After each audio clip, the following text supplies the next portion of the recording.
pour le centre d'accueil d'urgence. Il était 9. 11. On a besoin de résolution pour les politiques d'achat et d'approvisionnement. Vous avez tout lu le document, ça devrait aller vite. C'est ça. Puis, même si c'est épais. Et puis, l'Alliance de l'énergie du Nord, ceux qui ont entendu l'autre fois la présentation, c'est simplement, vous avez pu voir le document, c'est la présentation. Je pense que ça répond aux questions de Denis qui posait. Quand on de pouvoir adopter ce règlement, ce document-là. Et puis, l'information sur l'aéroport de Bathurst, sur la service. Parce qu'il y a d'autres choses à ajouter à l'ordre du jour. Bon, on va finir avec ça. On va proposer l'adoption de l'ordre du jour. Denis? Oui. Appuyez dans le nord. Sion? Donc, pour l'adoption, ceux qui sont en faveur, signifient oui. Oui. Ceux qui sont en faveur, oh, bon. Denis a parlé. Denis a parlé. Et on passe à l'adoption du procès-verbal de réunion binaire du 11 décembre. Vous l'avez reçu. Et question, mission, non, c'est quelqu'un qui proposé l'adoption du procès-verbal. Je peux prendre pour ça, je ne sais pas. Oui. Oui, appuyé par Bernard. Bernard. Ah, il était possible une envie. Bernard, on Oui, je l'ai. OK, merci. Parce qu'il y avait sûr, le premier flat ou si on avait laissé. Appuyé par Bernard. Ah, il n'était pas là, il ne peut pas le second. Ah, il n'était pas là? À moi, c'est comme moi. Il est arrivé juste après d'avoir la vaisselle. Kassim puis Denis Landry. Oui, maintenant. Kassim puis Denis Landry, il y en a un de vous autres qui peut appuyer là. J'appuie, Monsieur le Président. Kassim? OK. Merci, Kassim. J'appuie aussi. Ouais, OK. Double appui. On a l'adoption du procès-verbal. Les affaires découlant du procès-verbal vont être incluses dans le rapport de première dirigeante. Mais s'il y a des choses qui ne sont pas répondues là, je n'ai pas posé de questions. C'est parfois le rapport. Alors, on va passer au rapport de première dirigeante. Bonsoir tout le monde. Il n'y avait pas nécessairement de résolution qui nécessitait un suivi en particulier. Donc, si vous avez des questions, par exemple, je suis en mesure de répondre, mais je ne voyais pas nécessairement de résolution qui nécessitait de suivi. Par rapport aux informations générales, dans mon rapport, je présente les prochaines étapes reliées au dossier de l'Alliance de l'énergie du Nord, donc en lien avec la rencontre cette Oui, parce que j'ai mouillé mon document à cause de ça avec la vaisselle.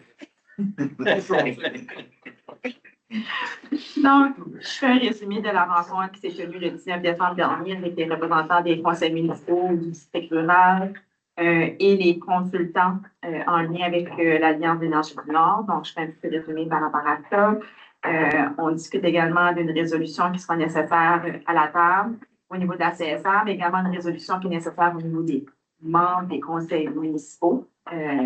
Donc, j'ai envoyé également cette information-là à chacune des municipalités pour que vous puissiez en prendre connaissance puis aller de l'avant avec la résolution. On a parlé également des changements législatifs qui vont être requis pour permettre la création officielle de l'Alliance qui sont prévus au printemps prochain. Je parle également de l'agent d'application des arrêtés. Donc, lors de la dernière rencontre avec les directeurs généraux et des municipalités qui a eu lieu le 13 janvier dernier, il y a été mention de certaines municipalités d'un intérêt, particulièrement les plus petites municipalités, à ce d'un agent d'application des arrêtés par l'entremise de la CFR. Donc, actuellement, la CFR, on emploie un agent d'application des arrêtés pour nos services d'urbanisme, mais également aussi pour le service de contrôle des chiens. Mais il y aurait un intérêt de la part des petites communautés d'avoir un autre agent d'application des arrêtés qui toucherait principalement les arrêtés municipaux. J'ai envoyé le courriel hier ou ce matin, je ne me souviens plus. Puis j'ai déjà eu des intérêts par rapport à la MEC, aux terres et des bois. Donc, s'il y a d'autres petites communautés qui seraient intéressées à faire partie justement de cette analyse-là. C'est sûr, ça ne oblige pas à rien. On va voir qu'est-ce qu'il est coûts, puis on vous enverra ça au niveau des communautés pour prendre une décision à cet égard-là. Mais je sais qu'il y avait un intérêt, là, c'est sûr. Au niveau de la redevance touristique également, donc certaines municipalités ont déjà complété le processus d'adoption de l'arrêté sur la redevance touristique. Je vais dire du Nord et de la MEC. D'autres municipalités ont amorcé les premières lectures ou sont déjà prévues à l'ordre du jour, notamment Chipagan, Ontario et Négois. Je sais également aussi qu'il y a une discussion à Acadie à cet égard-là. Ça va être voté l'ordinaire de février. Donc, ça avance. Donc, on espère que ça soit réalisé au moins à la fin de vos des mandats actuels au niveau des conseils municipaux pour qu'on puisse aussi profiter de la saison touristique qui s'en vient. Donc, c'est ça qui est l'intention. Même chose pour Chipagan, ça va. Oui, le Canada fait des progrès considérables et puis on veut répondre aux études. Oui, puis on a vu également des votes graphiques pour voir si c'était, puis je pense qu'il y avait l'intérêt de la porter également. Donc, ça va bien à ce niveau-là. Nous, on va travailler également avec les communautés qui ont développé l'adoption de l'arrêté pour commencer à discuter avec les opérateurs de ces régions-là pour leur expliquer un peu le processus. Donc, on est à ce travail-là au niveau plus administratif, je dirais, pour la taxe, la redevance touristique. Vous avez également aussi l'information au niveau des centres d'administration, donc les visites éducatives qu'on voit dans les écoles, mais nos stratégies au niveau des réseaux sociaux. Les demandes de financement également au niveau du Fonds de fiducie en environnement. Chaque année, on fait des demandes du Fonds de fiducie, donc on vous explique un peu les projets qu'on a soumis à ce fonds-là. Il y a également aussi la campagne de communication 2026 au niveau du service d'urbanisme. Vous savez qu'avec tout le travail qu'on a fait au niveau du service d'urbanisme pour l'optimisation du service, il y avait également aussi une composante de communication à l'intérieur de ça. Donc, ça va être lancé dans les prochains jours. Je sais, Les premières publications cette semaine. Donc, on va commencer à travailler à cette là pour préparer les gens pour la prochaine saison de construction qui est vraiment sur la veille de commencer. Et déjà, on voit aussi qu'il y a un engouement au niveau du bureau, là, surtout pour des projets d'appartements et tout ça. Donc, on voit qu'il y a quand même pas mal de demandes qui rentrent dans le bureau déjà. Au niveau des services de contrôle des chiens, donc vous voyez aussi l'information par rapport à ça. Vous voyez également aussi l'information au niveau de l'aéroport de la péninsule par rapport aux atterrissages qui ont été enregistrés pour le mois de novembre et le mois de décembre. C'est sûr que le mois de janvier, on a resté ouvert un petit bout, mais je pense que non, même pas. On a été fermé pour le mois de janvier là, en raison de la condition de la piste. Donc, à chaque année, c'est pas mal la même situation. Donc, là, on n'est plus en mesure nécessairement d'ouvrir, de s'assurer de la sécurité justement de la piste. Donc, on doit fermer pour quelques semaines. Au niveau du service d'urbanisme, vous voyez également l'information par rapport à ça. Donc, demande de permis pendant la période qui a été présentée, donc du 1er novembre au 31 décembre, il y a eu 80 demandes qui ont été soumises. Parmi celles-ci, il y a eu 59 permis qui ont été émis. Donc, délai moyen pour l'émission des 59 permis ont été 7 jours. On a émis en moyenne 2,2 permis par jour. Comparaison annuelle pour l'année 2025, donc il y a 592 permis qui ont été émis pour 687 demandes, comparativement à 490 pour 756 en 2024. Donc, le taux de complétion est ainsi passé de 65 en 2024 à 86 en 2025. Donc, ces résultats témoignent d'une réduction significative des demandes incomplètes. Donc, reflet direct des changements apportés à la procédure et du soutien quotidien offert par l'agence support client. On est en train de travailler également aussi avec le consultant pour finaliser, je vous dirais, fermer la boucle de toute l'analyse qu'on a faite au niveau du service d'urbanisme. Donc, il y a aussi probablement dans les prochaines réunions une présentation également je vous dirais, de la conclusion de ce travail-là qui est en train de se faire. Au niveau de la création de logements, donc si vous tournez à la page 5, on voit que depuis le 1er janvier, on parle du 1er janvier 2025, donc pour l'année au complet, donc il y a eu 177 unités de logement qui ont été créées comparativement à 153 pour 2024, donc c'est une augmentation. Vous voyez également aussi la patrouille, donc vous voyez également toutes les constats d'infraction qui ont été réalisées pendant les derniers mois. Est-ce que je peux poser une question? Oui, absolument. Par rapport à la question du logement, est-ce qu'il y a un parallèle qui est fait avec notre rapport sur le logement pour s'assurer qu'on suive un petit peu les recommandations qui nous avaient été partagées avec le rapport sur le logement de la péninsule? Là? Comme là, tu mentionnes qu'il y a 177 logements, mais est-ce qu'il y a quelque part où on prend une master list, où on compare qu'est-ce que le rapport nous disait en termes de besoins et où on est rendu aujourd'hui? C'est une bonne question. Je sais qu'on est quand même assez loin des cibles qui avaient été identifiées dans le rapport. Là, si ma mémoire est bonne, là, on tournait proche 300 logements annuels qu'on devait répondre comparativement aux 177.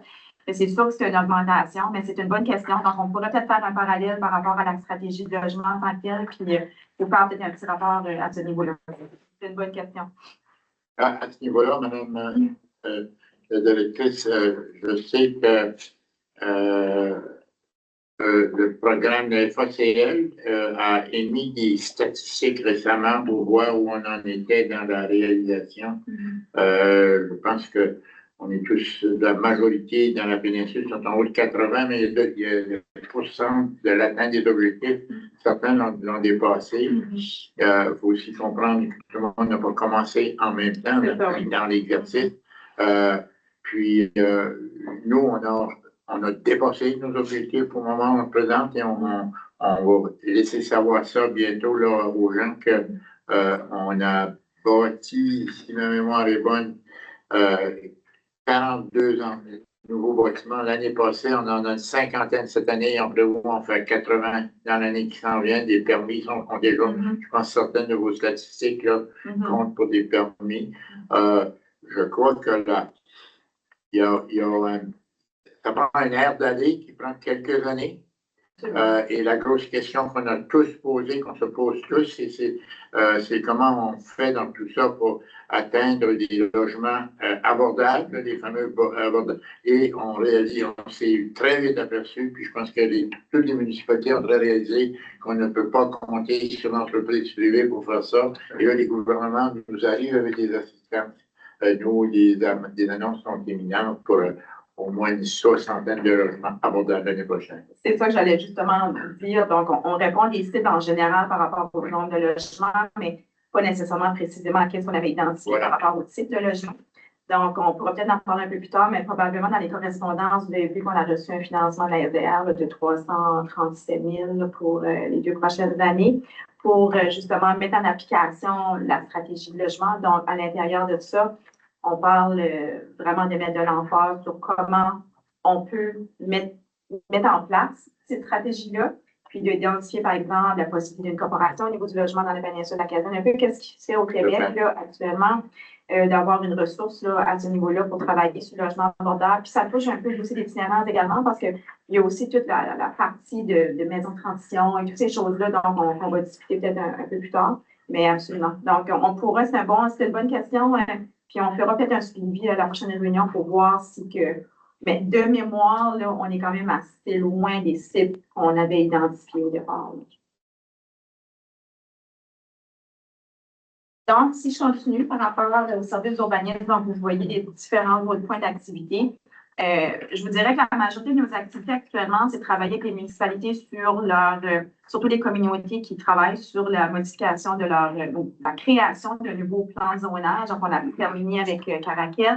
On travaille actuellement avec Rivière-du-Nord, avec un consultant, mais aussi avec l'île de la Mecque, avec notre bureau. Donc, puis on est en train avec les fonds également qu'on a reçus, donc ça fait partie des fonds qu'on a reçus de la SDR, on va être en mesure d'embaucher également le consultant pour continuer le travail qu'on fait pour répondre à nos obligations de finaliser tous les plans pour la fin 2027. Donc, on sera en mesure de le faire. Donc, on est bien content de ça. Donc, ça fait partie également des fonds qu'on a reçus de la SDR. Au niveau des services de gestion de déchets solides, au niveau du triage, donc on vous explique un peu que ça a quand même bien été au niveau de la période des fêtes. Donc, on a été en mesure de répondre des fois, surtout durant la période des fêtes, il y a beaucoup de déchets là, qui arrivent. Donc, on est en mesure de bien gérer ce flot-là cette année. Modification pour le transbordement des matières récupérées. Donc, on est en train de conceptualiser l'espace de triage pour voir comment on va acheminer les matières vers le futur centre de tri d'Halifax. Comme vous savez, éventuellement, le centre de triage ne sera probablement plus en fonction, étant donné que toutes les matières triées seront envoyées dans un seul centre qui va desservir le Nouveau-Brunswick et la Nouvelle-Écosse. Donc, pour être en mesure d'envoyer ces matières-là, il faut que nous, on aménage des espaces spécifiques pour le faire. Donc, surtout pour le débarquement l'embarquement de ces matières-là dans un camion et tout ça. Donc, on n'est pas nécessairement là. On n'a pas nécessairement les équipements ou l'aménagement nécessaire pour le faire. Donc, il faut qu'on analyse tout ça. Au niveau de la collecte de la période des fêtes, c'est bien déroulé. Sinon, pas de tempête, donc ça va mieux. Donc, il y a des années qu'on a des tempêtes, en plus des congés, c'est toujours un casse-tête. Cette année, ça fait bien déroulé. Puis, comme vous savez, on a un nouveau gestionnaire des opérations, M. Samuel Thériault, qui travaille avec nous depuis le 1er décembre. Donc, ça va bien avec notre nouveau gestionnaire. Donc, il se connaît à tout pour notre équipe. Au niveau du tourisme péninsule, donc, vous voyez également toutes les différentes activités qui s'est déroulées dans les dernières semaines par rapport au tourisme. Vous avez également aussi la partie Snow Ride TV, c'est tout ça que vous faites aujourd'hui. Donc, si vous avez été sur Facebook, vous avez peut-être vu là, des gens qui faisaient de la motoneige dans la région de Tracadie, tout ça, parce que je pense des petites vidéos de Tracadie également. Donc, c'était pour un tournage Snow Ride TV dans la région. Donc, ça promouvoit la péninsule acadienne durant la période hivernale. Denis, tu étais en. C'était où, Lucie? Vraiment, non. Au niveau du guide touristique. Oui. Bon, la neige chanceux, cette année, il y avait de la neige. Ça fait quand même 2 fois qu'on repousse cette activité-là. Parce que l'année passée, il n'y avait pas de neige. Puis l'année d'avant, il n'y avait probablement pas tant que ça non plus. Donc, cette année, on est quand même choyé. Il y a un peu de neige, pas beaucoup, mais assez pour faire la promotion qu'on avait besoin de faire. Au niveau du guide touristique 2026, donc on travaille justement sur le guide touristique 2026. Je sais qu'il y a des courriels qui sont envoyés aux différentes municipalités pour identifier là, probablement les endroits qui sont identifiés comme étant les endroits prioritaires probablement ou à vendre dans la région. Donc, on continue de travailler avec les municipalités à cet égard-là.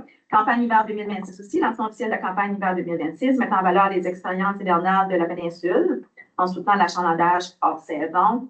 On a également eu ces rencontres avec les visages régionaux. Vous vous souvenez, le visage régionaux qui avait pu faire une présentation au niveau de l'attractivité de la région. Donc, on en parle un peu plus loin au niveau du développement économique. Rencontre également avec des opérateurs touristiques. Il y a eu une rencontre, ça a été faite en décembre. À novembre. Donc, rencontrer les différents opérateurs pour effectuer une rétrospective pour l'année 2025. Puis les différents projets également pour lesquels on travaille. On parle également aussi de la redevance d'hébergement touristique. Puis on discute également aussi de discussions avec Airbnb. Vous savez, c'est toujours quelque chose qui est quand même assez pas évident de travailler avec ces grandes organisations-là, mais il y a quand même des efforts de notre côté. Il y a eu un retour aujourd'hui, mais je n'ai pas eu la chance de parler. Mais donc, on discute quand même avec Airbnb pour voir s'il y a une possibilité qu'on peut appliquer la redevance touristique dans ces hébergements-là. Il y a des municipalités que ce qui se fait dans d'autres provinces, mais on serait les premiers au Nouveau-Brunswick, donc c'est pour ça que je pense qu'il y a du chemin à faire, mais on travaille pour être en mesure de trouver une façon de le faire. Au niveau de l'Office de croissance, Chambre de commerce péninsulaire, donc maintenant, vous savez, il y a eu un rapport qui a été fait pour identifier la possibilité d'avoir une chambre de commerce péninsulaire.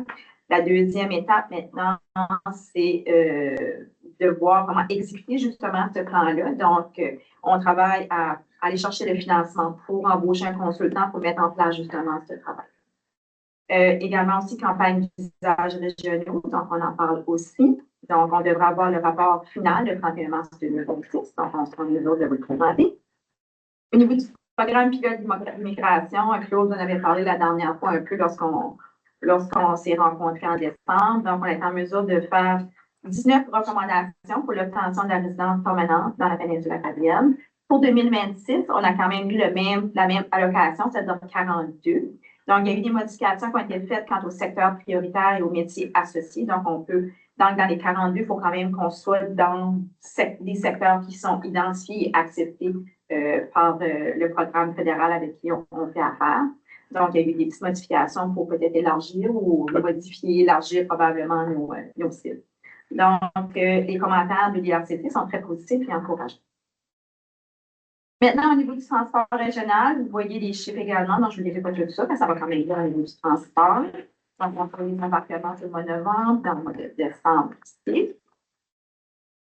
Vous voyez également aussi les faits saillants au niveau de la mobilité rurale. Vous savez que notre transport en commun, oui, on les voit tous les jours, mais il y a également aussi le travail qui se fait aussi avec les différents organismes, les différentes activités pour être en mesure d'assurer une mobilité sur le territoire dans différentes activités. Donc, vous voyez, on travaille avec l'UMCS, les communautés francophones accueillantes, le Forum des sports, le CAINA, les rentrées d'hiver 2026. Donc, on est un peu partout sur cet avoir, mais également aussi offrir un service de déplacement lors des activités.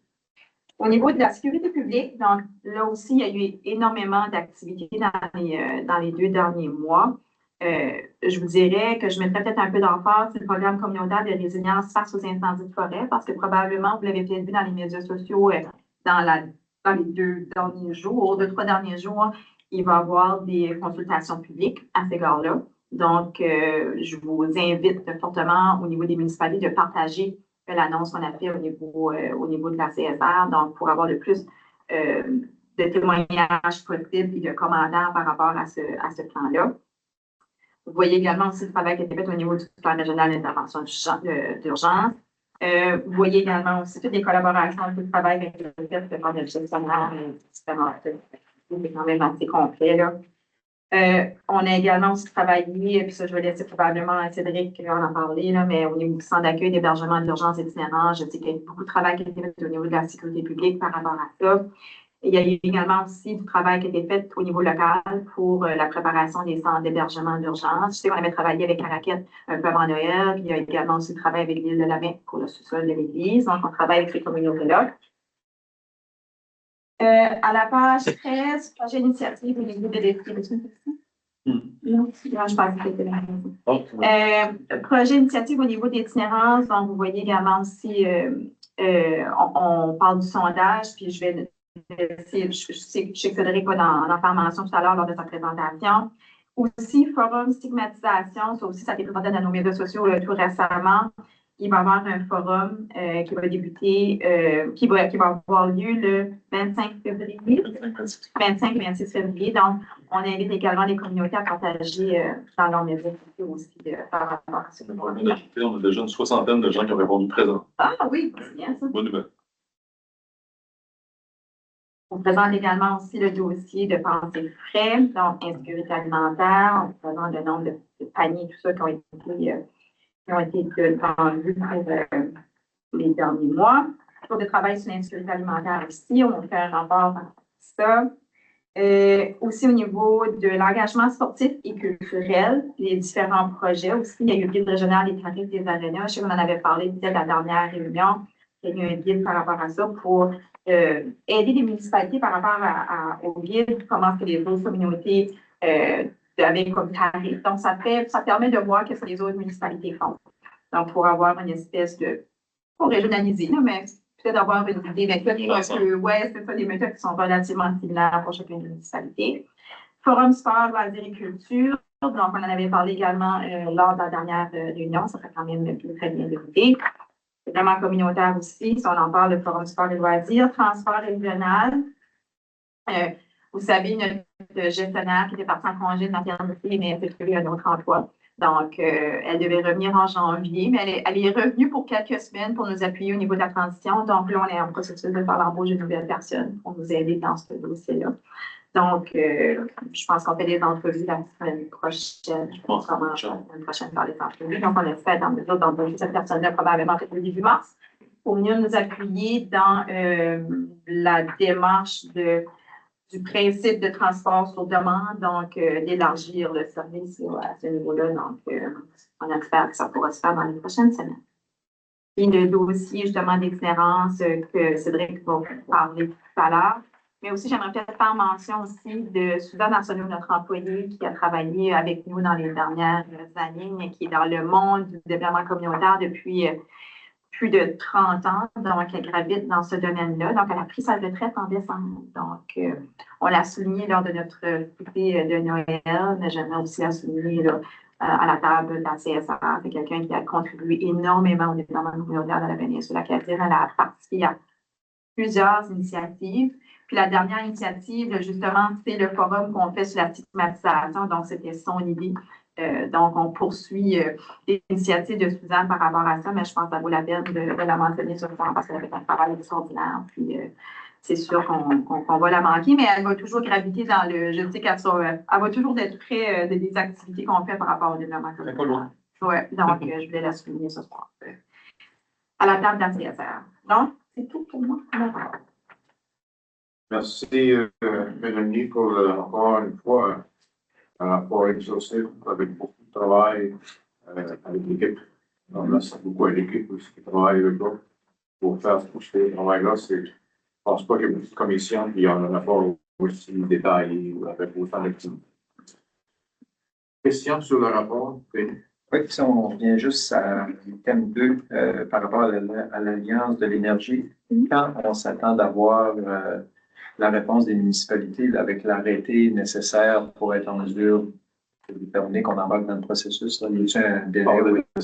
Oui, moi, mon intention, c'est que ça se fasse en février, donc aux prochaines réunions du mois de février, pour qu'on puisse par la suite, nous, en mars, d'être en mesure de faire l'adoption de cette arrêté, de la résolution qu'on a besoin au niveau de la CSR. Parce qu'à partir du mois d'avril, on n'aura plus de réunion nécessairement, à moins que je fasse une réunion au début avril, avant, justement, le mois avant les élections. Donc, on préfère ne pas faire de réunion là, durant le mois avant les élections municipales. Donc, j'espère que ça soit fait pour le mois de février pour les municipalités. Ouais. Je sais que vous avez partagé l'ébauche de l'arrêté. Allez-vous envoyer à nos greffiers ou à nos administrations l'arrêté? Oui. Chez nous, la prochaine réunion est le 9 février, mais après, ça tombe juste la 2e de mars. J'ai tout envoyé ça également à vos directeurs généraux, avec l'information. J'ai fait une description de qu'est-ce qu'on s'attendait d'eux par rapport à ça. Puis l'échéance, c'est de dire qu'il faut que ça soit réalisé quand même le plus rapidement possible. Donc, ça a été envoyé au directeur général. C'est bon. Ouais. Je pense que j'ai même mis votre greffier. Là. Quand il y a des projets d'arrêté, je pense que je mets Joey aussi, ou je mets Julie, ou je mets ceux qui. Je sais qu'on en a parlé au plénier, qui ont eu l'information de ce que vous aviez envoyé, les membres du conseil. Donc, oui. On allait revenir, mais on va revenir plus rapidement qu'on pensait. Mais c'est bon. Parfait. Nous, on devrait être capable de faire ça jusqu'à la prochaine réunion. Parfait. Cassim, Denis Landry, question sur le rapport. Oui, Monsieur le Président, comme vous l'avez dit, toujours un beau rapport. Question rapide. Le projet Gaïa, tu as fait mention dans ton rapport. Je trouve que c'est une très belle initiative. Puis, je félicite la CSR de pouvoir embarquer dans ce projet-là. La seule question que j'avais, c'est est-ce que ça tombe sous le volet Planète Jeunesse ou c'est quelque chose, ça va tomber dans un autre volet de la CSR pour justement engager les jeunes leaders verts d'aujourd'hui et de demain, là? C'est une bonne question. Je peux répondre. Oui, OK, bien, Julie pourra répondre. Parce que présentement, c'est sur la table de Karine, étant donné qu'elle fait les présentations, les visites avec le centre de transport, cette chose-là. Mais elle va vérifier avec tout l'ensemble de tous les services ce qui pourrait toucher les experts verts, là, comme on mentionne. OK, parfait. Merci. Fait que ça peut s'étendre à plus grand que juste la gestion des déchets solides. OK. Pas d'autres questions du hibou, non?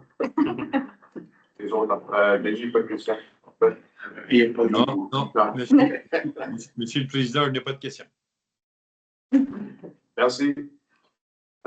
S'il n'y a pas de questions, est-ce qu'il y a une proposition pour déposer Bernard, appuyé par Claude Bernard? Les deux Bernard ont posé appui. Question? C'est en fait pour la question, ceux qui sont en faveur, ils vont dire oui. Oui. Oui. Non. Merci, Merci, Denis. Merci, Encore monsieur. des comités. Comité exécutif du 12 janvier. Vous avez reçu les sujets qu'on avait pour Il y a une erreur de frappe. Est-ce que l'ordre du jour est proposé et appuyé par le même Bernard? Là? c'est ça, j'ai dit ça, ouais.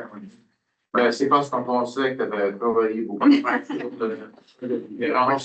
a Josette là-dedans, c'est ça? Ouais, c'est une façon pour lui dire que je parle trop. Les sujets qui sont là sont traités par le centre d'accueil d'urgence, on va en parler de nouveau. Avec la présentation, et puis l'aéroport, c'est la même chose à l'ITN 13, on en parle là.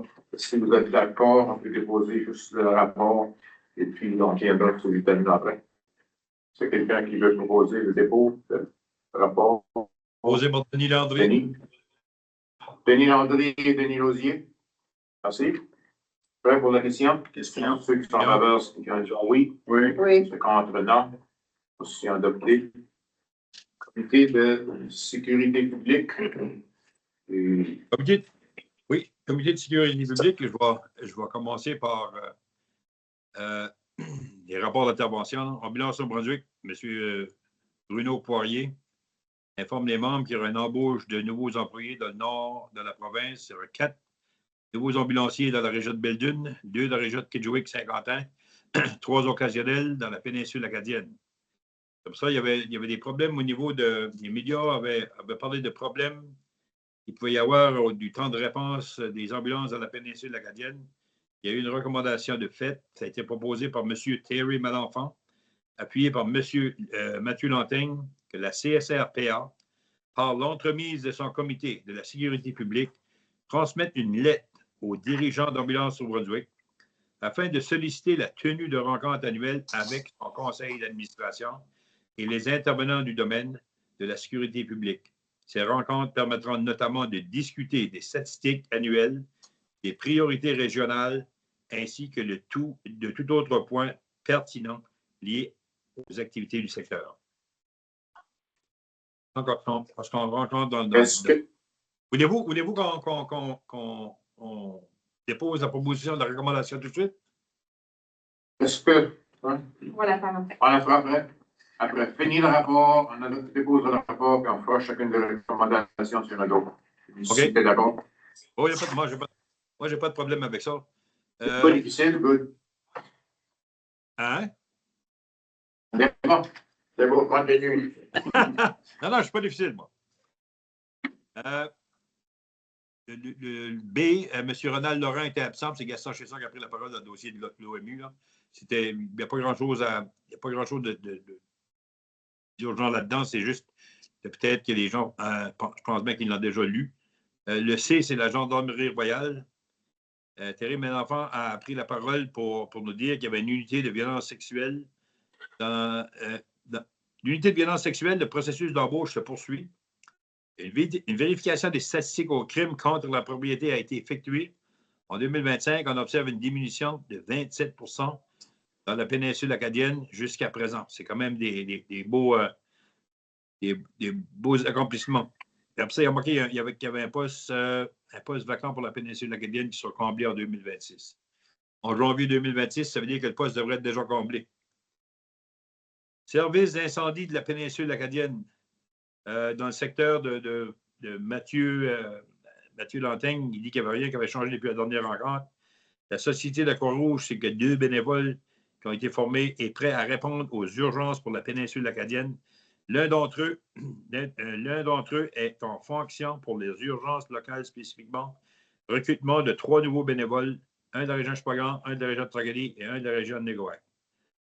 Après ça, il n'y a pas grand-chose de nouveau dans le reste, c'est juste la lecture. Les membres discutent de sujets d'urgence requises pour devenir bénévoles. Les cours en ligne sont requis. Environ 15 à 17 heures, les bénévoles peuvent choisir entre la réponse locale, la réponse de la plus grande envergure ou les deux. La Croix-Rouge couvre les dépenses des bénévoles. Ça fait, si vous entendez parler qu'il y a des bénévoles qui s'intéressaient à s'impliquer, vous avez juste besoin de nous appeler au niveau de la sécurité publique, peut-être parler à Cédric qui pourrait vous donner l'information. Le F, M. Paul Boudreau est absent. L'autre chose, c'est que Gaston a pris la parole pour Mme Maggie Leboutillier, Gaston Chesson, pour nous informer que les membres et guides opérationnels pour la naloxone a été approuvé par la sécurité publique. Les démarches se poursuivent. Une fois le guide complété, il sera acheminé aux casernes. Là, je trouve que c'est vraiment un bon accomplissement. H, centre de répartition 911, Mme Carole Scott était venue nous voir pour nous dire comment ça fonctionnait le centre de répartition 911. Il y a présentement un projet pilote qui sévit à Bathurst. Puis ça va être un projet pilote qui va être fait pour l'ensemble de la province. Ça fait numéro I, Commission des services régionaux péninsule acadienne. C'est plus. Alors, il y avait le programme Intellifeu, là, les demandes reçues pour le programme PCRIF en 2025 ont été acceptées. 50 communautés du Nouveau-Brunswick, dont la péninsule acadienne, ont été acceptées dans le processus. Ensuite de ça, À NBCC, Mme Suzanne Leblanc va remplacer Serge Galland. Après ça, il y a un projet pilote de formation des pompiers. Ça s'appelle ICE, I-C-E. Mais ça n'a rien à faire avec les ICE aux États-Unis. J'ai rentré aux États-Unis, il manque chez toi Je voulais juste faire sûr que vous ne faisiez pas de mélange. C'est-tu Donald Trump, pasteur, là? Non, c'est pas Donald Trump. L'autre chose que le projet pilote pour la formation des pompiers ICE a été mis en place dans une école de Miramichi qui permet aux jeunes d'obtenir la certification numéro 1 à la fin du programme. La théorie étant couverte, il ne restera que la pratique à couvrir. Ça, je trouve que c'est extrêmement bien. Ensuite de ça, le Bureau du prévôt des incendies va donner des cours de santé mentale obligatoires en 2006 aux pompiers qui participent à la formation numéro 1. Je pense que c'est une chose qu'il faut souligner parce que des fois, les gens qui s'embarquent là-dedans ne sont peut-être pas nécessairement prêts pour faire face aux éventualités de leur travail. Il arrive toutes sortes de choses. Ça, il y a eu une campagne de dons d'alarme à feu, 10 000 détecteurs de fumée, 3 000 détecteurs de monoxyde de carbone furent distribués au public par la province dans le cadre du programme. Ensuite, ça, le 6 programmes communautaires de résilience face aux incendies de forêt. Mais ça, c'est juste pour dire que les gestionnaires de sécurité publique en incendie, ils ont présenté, ils ont fait des rencontres qui avaient lieu à Fort. C'est des choses pour préparer les gens à des choses qui n'avaient pas été soumises avant. Et les feux de forêt, on ne parlait pas beaucoup de ça, mais là, depuis l'été passé, c'est devenu, écoute, un fait courant. Les feux n'étaient pas si loin de nous autres. On peut en juger par qu'est-ce qui est arrivé à Niguac. Ça fait que je trouve que c'est vraiment bien qu'on fasse quelque chose pour préparer nos pompiers puis préparer la population à des éventualités comme ça. Rôle de la Croix-Rouge lors de situations d'urgence, c'est Gaston Chesson qui a pris la parole afin d'expliquer le dossier. Une rencontre a eu lieu avec les membres de la Croix-Rouge canadienne et des représentants de la municipalité de Neguac. Afin de préciser le rôle de la Croix-Rouge dans les situations d'urgence, M. Chesson présente ensuite les secteurs d'intervention et rôles officiels de la Croix-Rouge canadienne aux membres du comité. Ça fait que le numéro 8, c'était Haute-Pierre Verbien. Le 8 de la réunion, ça, c'est pas moi. C'est pas moi qui décide ça. Maintenant, est-ce que vous avez des questions sur le rapport du comité? Je sais que c'est un vieux rapport, mais on n'a pas eu la chance de faire le rapport à la dernière réunion. Ça fait qu'il y a des choses là-dedans qui ont déjà été accomplies. Il y a des choses là-dedans qui sont vieilles. Mais s'il y a des questions que vous pouvez poser, moi et Cédric pourrons peut-être vous répondre. Je peux proposer le dépôt du rapport, M. Landry? Oui, je propose le rapport de mon départ. Je propose le dépôt de mon départ, j'ai dit. Je propose le dépôt de mon départ, ton rapport. OK, merci. Appuyé par Bernard. Oui. La raison pour laquelle tu n'es pas ici ce soir, c'est-tu les nouvelles règles que ta femme t'a imposées depuis que tu as annoncé ta retraite, qui a commencé le 1er janvier? Pas le droit de sortir après 6 ans? Hey, non, je me suis dit. Quand on a pris tout à l'heure, 2 jours que je n'ai pas de rhume, je n'ai pas de grippe, mais j'ai fait de la fièvre, puis je tremblais comme une feuille de papier, j'ai plus de force. On dirait que tu me touches la peau, puis ça fait mal. Ça ne paraissait pas. Je commence à prendre du mieux. Là. Puis je ne voulais pas infecter personne du comité à Yann-Lavouer ce soir. Et on a une proposition pour déposer le rapport du comité de sécurité publique. Est-ce qu'il y a des questions sur le rapport? Denis ou Cédric pourraient répondre. On se la barre la force. Peut-être il y en a, c'est des vieilles nouvelles, mais il y en a quand même des bonnes nouvelles. Question de la Croix-Rouge, ça fait longtemps que c'est existé, que c'était pas clair. Alors, ça va être dans le prochain régional. Dans le régional. Il a été déposé. Des vieilles bonnes nouvelles. Des vieilles bonnes nouvelles, c'est bon. Puis Gaston a déjà apporté la modification au plan d'intervention d'urgence pour l'année actuelle, finalement. Donc, aussitôt qu'on a eu ces rencontres-là avec la Croix-Rouge, ça devient plus clair. L'intégration est déjà en train de se faire dans la révision de cette année. Et puis même, ça ne se limite pas à la Croix-Rouge. Le monde de la GRC, justement, a adapté son rôle face aux évacuations, généralement. Donc, ils l'ont clarifié et ils ne se sont pas cachés non plus de dire tout simplement, hey, c'est notre job, littéralement. Voici ce que nous, on fait dans les situations d'urgence et comment on peut intégrer tout ça. Ça rend les choses claires. On a passé à travers certaines périodes de défis. Puis merci à la municipalité de Neguac de s'être prêtée au jeu, de continuer les discussions et de continuer à travailler avec la Croix-Rouge. Je pense que ça va nous servir sur le long terme. Ça va servir à tout le monde, ça servir à n'importe qui, puis je ne le souhaite pas, là, vendredi soir, samedi soir, quand tout est fermé, puis ils partent d'évacuer, puis personne ne sait comment faire, on sait. C'est pas le mal. Mais au moins, ça, c'est clair, ça, puis merci à l'équipe qui a travaillé là-dessus. Ça peut arriver à n'importe quelle communauté de notre péninsule acadienne. D'autres questions, commentaires que j'aurais à donner là, justement sur le concept du PCRIF. Là. On a ces consultations publiques-là que Mélanie a mentionné tantôt. Depuis la rencontre du comité, bien sûr, ça évolue énormément. Donc, Gaston et l'équipe travaillent énormément pour donner de l'information à l'entreprise qui fait le travail d'évaluation. Mais je vous dirais, s'il vous plaît, de faire la promotion, de parler à des gens qui ne sont pas nécessairement des gens qu'on a l'habitude de voir dans les consultations publiques. Donc, j'ai même parlé à M. Landry à un moment donné de trouver des anciens bûcherons, des gens qui ont travaillé sur des feux de forêt dans des époques assez éloignées. On a trouvé des anciens, je pense à Victor, par exemple, qui était garde forestier pendant une longue période de temps, qui a réussi à être interviewé par l'entreprise pour bonifier tout ça.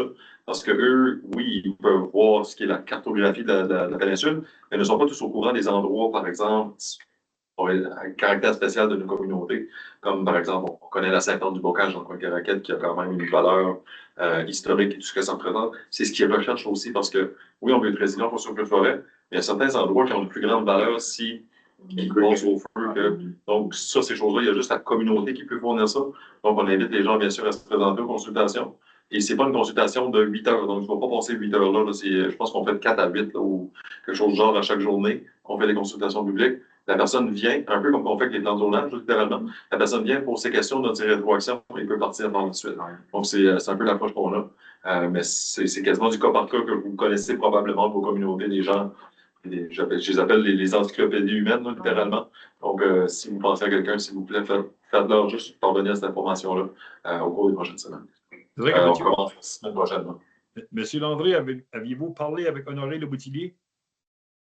J'aurais le goût de vous dire que oui, j'ai donné ces noms-là à Gaston, les noms qu'on avait discutés la dernière fois. Là. Ah, OK, parfait. Donc, ils ont contacté quelqu'un d'autre de la région de Tracadie qui supposément a travaillé sur les feux dans les années 80. Il y a eu un feu majeur au sud de Tracadie qu'on a entendu. J'en apprends tous les jours, c'est vraiment le fun, ça. Donc, on parle via de Victor, on a contacté cet autre garde forestier-là, je pense, qui a réussi à fournir bien l'information. Donc, dans vos régions, si vous connaissez ces gens-là, en plus de la communauté qui a un intérêt vers tout ça, puis je vous dirais que ceci va aussi mener, j'en ai discuté longuement avec Benjamin, souvent avec Benjamin plutôt, mener à l'intégration du programme Intellifeu auprès de notre service d'urbanisme également. Ce programme-là aide les gens à préparer leur maison pour la rendre plus résistante au feu. C'est une question d'aménagement. Par exemple, tu bâtis ta maison à une certaine distance de la forêt, par exemple, il y a certains arbres que tu veux avoir devant ta maison et pas. Donc, ça peut aider aussi à ta cote d'assurance éventuellement. C'est pour l'entendre. C'est ce programme-là, vous allez l'entendre parler de plus en plus. La province le pousse énormément. Donc, Intellifeu ou Fire Smart en anglais, c'est le concept qui va s'intégrer. Tous ceux qui vont se construire dans le long de la rivière avec un petit chemin privé, des fois, qu'un camion peut presque pas passer. Ça peut poser des choses. Là-dessus, je peux rajouter dans les feux ici. Ça peut vous aider. J'ai donné un rendez-vous d'histoire ici, là, quelques conférences qui touchent sur les feux de forêt, en particulier le grand feu du 16 août 1935, qui est le plus grand qu'on a eu dans la péninsule acadienne, où, vous savez, on dit toujours, là, avant, il faisait même plus chaud, il faisait 100 degrés du vieux système. Il a juste fait 100 degrés une fois dans la péninsule acadienne, puis c'est le 16 août 1935. Grand-Anse Maisonnette a brûlé, Bas-Caraquette a brûlé, Saint-Hilaire a brûlé, puis Tracadie passe au feu également. Mais ça, c'est tout documenté, ces histoires-là. Tout le camp militaire, Hollywood et tout ce coin-là. Je peux vous donner une conférence ce soir, mais ça vous intéresse pas. Moi, ça m'intéresse quand on a d'autres aussi. Vous allez recevoir un appel de Gaston, je suis persuadé, M. Terry. C'est bon. Et d'autres questions sur le rapport sécurité publique? Non, on n'a pas voté là-dessus. Pour voter la proposition. Ceux qui sont en faveur, c'est déjà disant oui. Oui. Contre non. Aussi adopté. Et Denis Landry, qui préfère la proposition pour le comité de sécurité pour la recommandation 1 pour rencontrer. Je propose que que le comité adopte la proposition 1. La recommandation 1, Recommandation 1, oui. c'est ça. Moi, je peux appuyer. Est-ce qu'il y a des questions là-dessus sur la recommandation 1 pour rencontrer ces personnes? Comment on fait avec la GRC? Question? Pas pour la question? Question? C'est en faveur, en disant oui? Oui. Oui, contre Oui. non? Oui. Adopté. C'est adopté. Merci aux intervenants qui ont ajouté à mon résumé. Je trouve que c'est des choses bien placées. Puis c'est vrai que juste pour t'informer, s'il y a un endroit qui n'est pas dangereux pour le feu dans la péninsule acadienne, c'est justement la Sainte-Anne. La chose la plus combustible là-dedans, c'est probablement la chapelle parce que c'est quasiment tout du bois franc autour de ça. Oui, mais avec les cierges qui brûlent là-dedans, moi, je ne suis pas tout à fait d'accord avec toi. Je m'en prends un truc à feu à Rivière-du-Nord, qui est dans tellement, là, j'en mettrais un à côté de là. OK, on passe au prochain rapport du comité, comité d'infrastructure sportive. Oui, OK. Monsieur Thériault. Oui, c'est ça, la réunion qui a eu lieu le 4 novembre 2025 pour le bénéfice des membres ici. Donc, c'est un de ces comités qui a été formé par la CSR depuis la nouvelle structure d'organisation. Et généralement, les municipalités sont représentées par des administrateurs municipaux et directeurs de loisirs. Il y a deux représentants citoyens, Francisca Degrasse, Alex Loiron, et essentiellement, on discute de quelques sujets. Dans celui-ci, c'était surtout à cette réunion-là, d'abord des suivis sur des choses dont on a déjà parlé. Par exemple, toute la question d'accessibilité des écoles où le groupe de travail avec le nouvel agent ici, M. Mallet, travaille à essayer de voir comment on peut coordonner puis standardiser un peu les règles qui gèrent l'utilisation des écoles dans nos districts. On a également discuté de l'entente du partage des coûts. Vous êtes conscient que dans la péninsule acadienne, le seul service de facilités récréatives et culturelles sportives, c'est la véloroute qui est financée par l'ensemble des membres de la CSR. Et par la suite, on a des ententes sous-régionales et plus particulièrement, je dirais, la région Shouagan-la-Mecque autour de la piscine. Et il y avait les deux choses. L'aréna. Et l'aréna de la Mecque avec Biscou sur l'autre côté. Après ça, on a eu le rapport de Mathieu Mallet, le gestionnaire, qui nous a parlé, bien sûr, là, de la présence de la CSR dans différents colloques, formations, etc. Après ça, les appuis à différents comités, visite des organismes également. Et il y a eu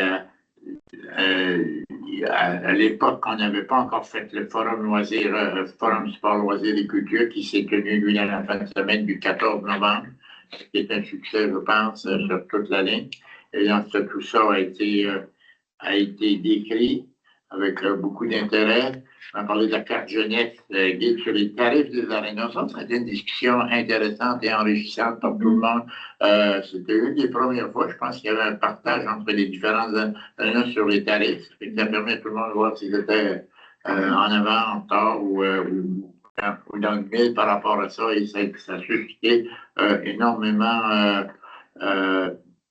d'intérêt dans ce domaine. Par la suite, la planification régionale pour l'action en matière d'activité physique. Encore là, Mathieu fait compte de sa participation à des exercices de planification provinciale et qui tente par la suite d'amener ça ici. Finalement, Dave Cohen nous a informé, mais il y a eu une annonce cette semaine d'un événement majeur le 6 juin cet été qui aura lieu. C'est une histoire de pompage de fer, puis de comparaison de bras, là, je ne sais pas exactement comment on appelle ça. Mais en tout cas, je suis allé à l'entraînement, pas à l'entraînement, à la conférence de presse. Ça semble être un bel et beau événement qui va nous être probablement possible grâce aux nouvelles facilités. Puis je prendrai deux minutes pour vous dire ça, puis un peu distrait en regardant le centre des générations. C'est pour ça que assis là. Ouais. Et ça confirme un peu, je vous dirais, après un mois, on a ouvert pendant la semaine de décembre avec tous les défis qu'on a pu rencontrer, mais quand ça a été parti, il y a une participation incroyable, ce qui confirme l'importance de se doter d'infrastructures fonctionnelles, efficaces et modernes. Et on a, c'est pas nécessairement plus beau que n'importe quoi d'autre, tout simplement c'est neuf, puis c'est moderne, c'est actuel. Alors que nos deux autres bâtiments, quand Roland Bain me disait que quand il avait pris une formation pour bâtir le vieil aréna en 1968, les ingénieurs disaient de deux critères.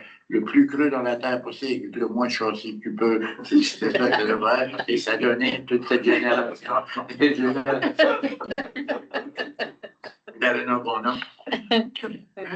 Petite statistique très rapide, on estime à 500 par jour le nombre d'utilisateurs présentement depuis 4, entre 150 et 250 personnes qui utilisent l'anneau de marche. Et là, ici, on peut le voir, là, ça marche encore là, à faire ici. On en a 150 qui utilisent la glace pour des matchs de hockey mineurs, et un autre 150 à 200 autour du club plein air. Et il y a aussi une acceptation communautaire importante. Et la beauté de la diversification de l'offre, c'est qu'il y a des gens de tous les âges. Il y a des personnes qui viennent marcher, etc. Fait que c'est un succès. Là, ce qu'il nous reste à faire, un petit peu plus inquiétant, n'a pas construit une facture d'électricité ou une utilisation là-dessus ou d'overtime pour les travaux. Il faut mesurer tout ça, bien sûr, mais je vous dirais qu'on est très, très satisfait de ça. Et je crois que si j'ai un conseil à donner à du monde, n'hésitez pas, si vous avez choisi entre du neuf et du vieux rabougri, choisissez le neuf, même si ça coûte plus cher, parce que c'est pas seulement la qualité du bâtiment, mais la fierté et l'utilisation que les gens en font, puis ça, c'est très intéressant. Mais monsieur, le président, je dépose ce rapport. On va proposer par Bernard, déposer le rapport, puis par Denis ou Bernard, pas choisir. Et il y a des questions sur le rapport. C'est assez clair. Alors, merci Bernard. Et pour la question de l'adoption du rapport, ceux qui sont en faveur, c'est disant oui, ceux contre non. Aussi adopté. C'est ça qui est fait là. Par rapport à l'item 9, présentation sur le centre d'accueil d'urgence. Plusieurs ont travaillé fort, c'est vrai que les syndicats ont travaillé très fort là-dessus. Le maire de Rio a eu des montées un peu de. C'est vrai, ce que j'ai vu après, que le lendemain, Bernard est au travail pour s'assurer de communiquer avec les gens. Puis on l'a vu, c'était hier soir avec le CRP. Il y a quelqu'un qui est sorti puis, dans le corridor à la criée. Je pense que du monde a travaillé fort là-dessus pour que ça soit une réalité. Mais enfin, c'est arrivé. Merci Bernard et Cédric, toute l'équipe qui travaille avec nous là-dessus. Alors, j'ai mentionné à Marie-Michel, je ne sais pas s'ils entendent ça, c'était rare qu'on participe aux réunions du CRP, parce qu'on était à la demande de permis justement hier soir qui devait être approuvé. Elle a été approuvée d'ailleurs, M. Marie-Michel n'a pas pu se contenir en sortant. C'est un cadeau du ciel pour elle, littéralement, qui est une travailleuse communautaire de rue. C'est un outil supplémentaire qui vient l'aider énormément. Je pense qu'il n'y a pas énormément de gens qui sortent en criant du CRP normalement. Ce qui était beau hier soir, c'est que les gens qui étaient là, qui étaient contre probablement le projet au début ou pas questionnés, ils sont sortis heureux, contents. Puis c'était plein de chaises vides, mais les gens étaient contents. Puis je pense que c'est beau de voir ça grâce à ton travail dans le Nord et puis Cédric. De convaincre la population d'esprit, ça a bien marché. Chez nous, moi, je dirais que c'est un travail d'équipe parce que moi, j'ai fait le bad cop. Il y a pas ça, les conseillers, mais la force, c'est que les conseillers ont ramassé la balle au banc et le dialogue, c'est la communication et le dialogue. Et ces gens-là, à la fin, je ne dis pas que c'était presque gênant, mais c'est des gens de la Blanchard qui étaient plus fiers dans cet exercice-là. C'était incroyable.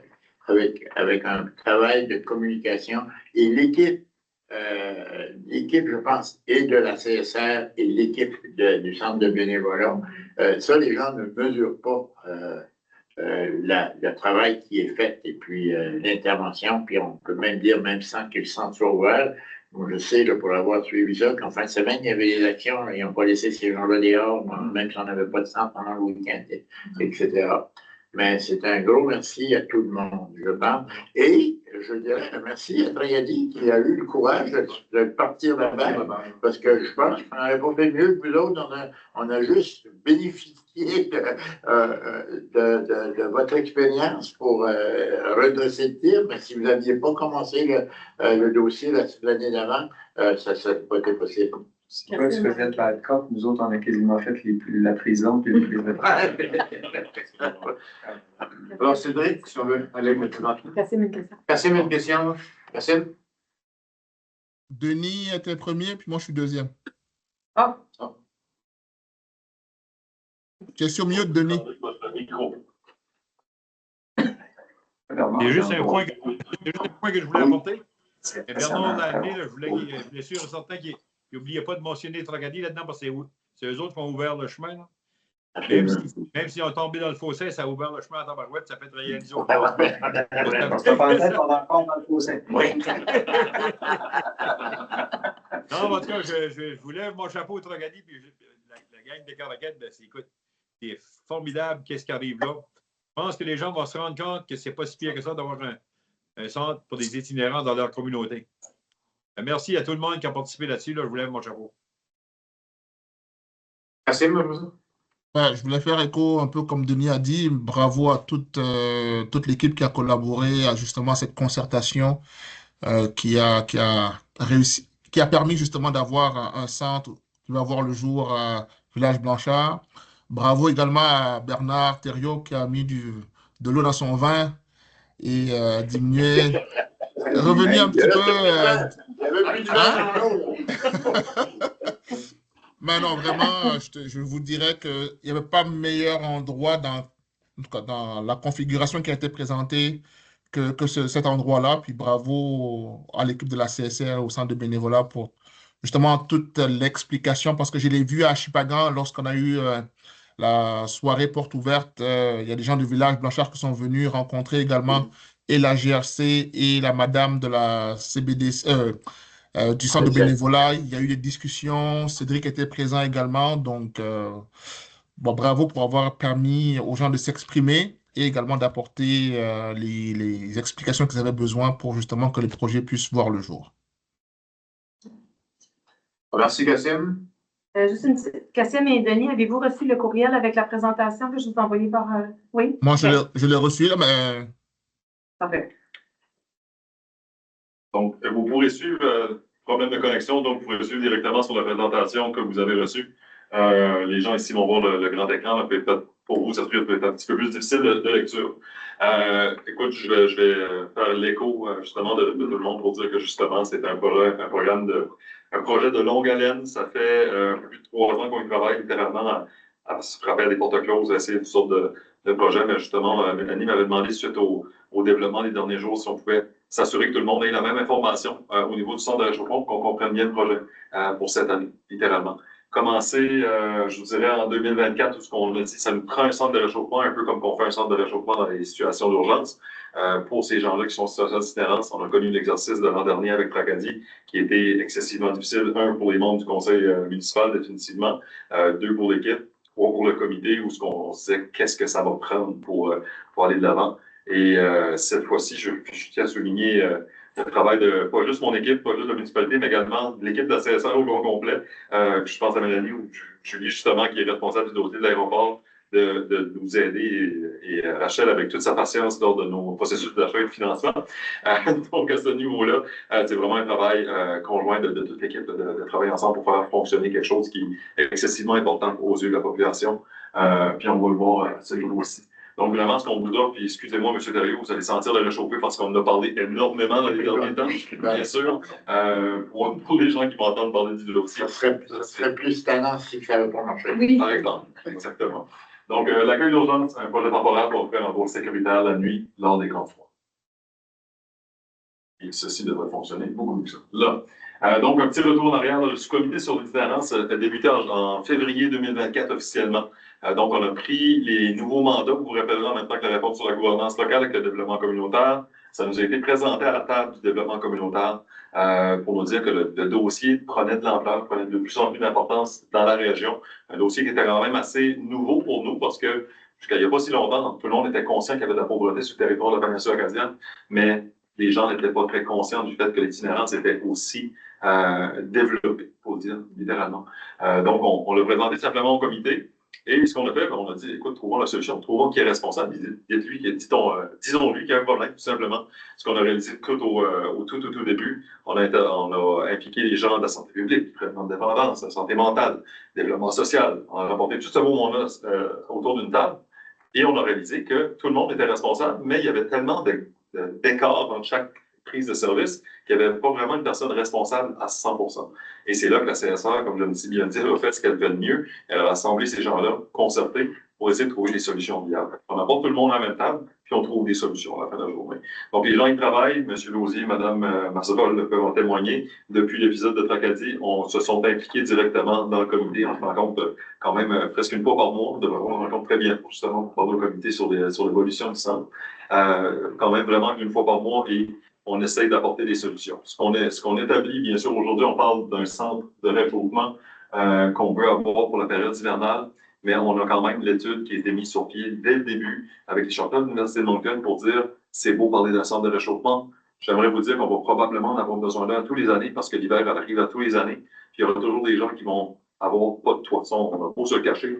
Il y aura, même si on vit dans un monde utopique, il y aura des gens qui vont vivre sans abri. On peut leur donner une ressource. Il faudra voir une version d'un centre de réchauffement, en guillemets, permanent ou annuel, si vous voulez, à ce niveau-là. Mais cette étude-là est en cours pour dresser c'est quoi le constat, de faire un constat de c'est quoi l'itinérance, on dirait, dans une région rurale comme la péninsule acadienne. En français, ça ne s'est pas fait énormément. La preuve, c'est nouveau pour nous, la majorité des gens.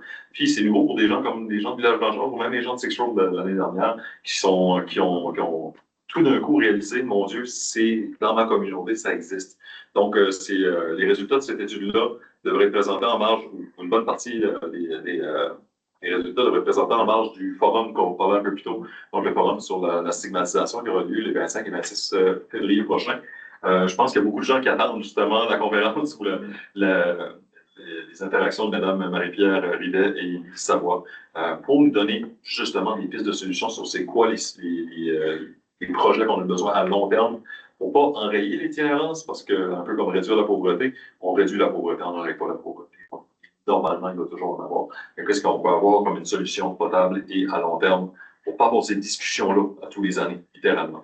Ça passe définitivement par de l'intervention comme Marie-Michel et maintenant Bélis Lefebvre. On a maintenant 2 ressources sur le territoire de la péninsule acadienne qui font ce travail-là à plein temps auprès des gens dans cette situation. Donc, le comité a été créé. Il n'y a pas si longtemps, je pense même que c'était M. Lausier qui avait proposé au comité ce sondage citoyen-là. Sondage citoyen qu'on a fait tout bonnement pour faire, regarde, on va voir c'est quoi le pouls de la population, s'ils prennent la peine de répondre. Ça fait la tournée des médias de l'époque parce que ce sondage-là est devenu hyper populaire en histoire de 2-3 jours. On avait au-dessus de 400 réponses à la fin de la journée. On va voir quelques résultats tantôt. Donc, un beau succès pour démontrer toute l'importance que prend ce dossier-là auprès de notre population.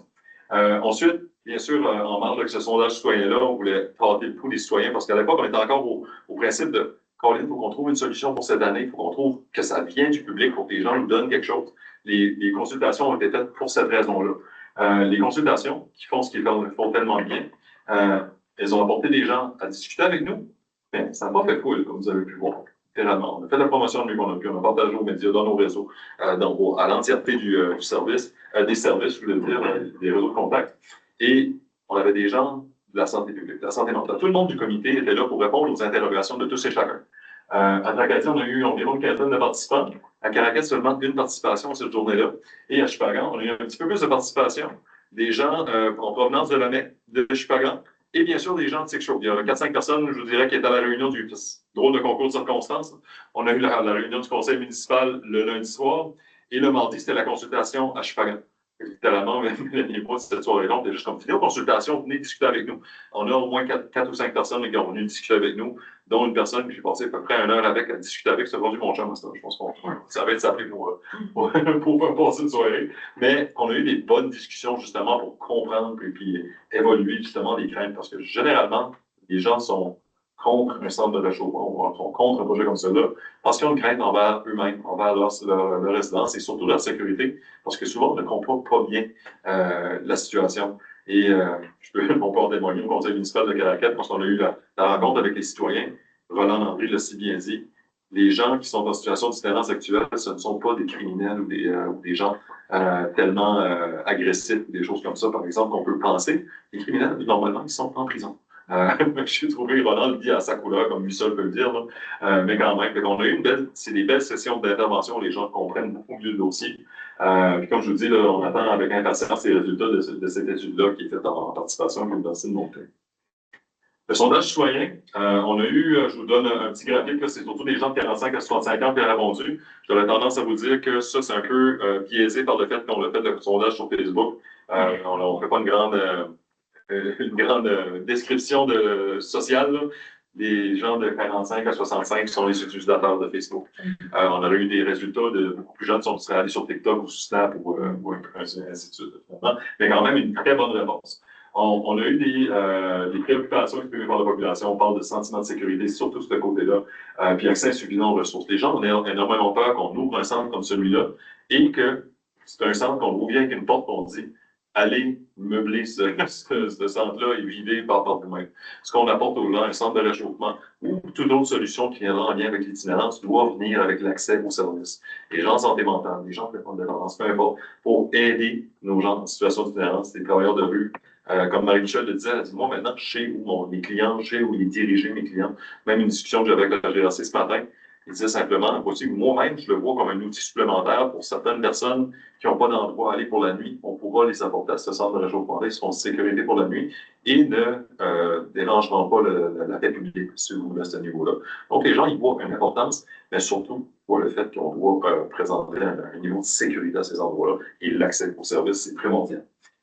Donc, c'est un peu les réalisations des citoyens. Bien sûr, on a partagé ces informations-là. Je vous invite à bien sûr consulter si vous voulez avoir les résultats en détail. On vous les fournira. On a eu des interventions de gauche à droite. Là.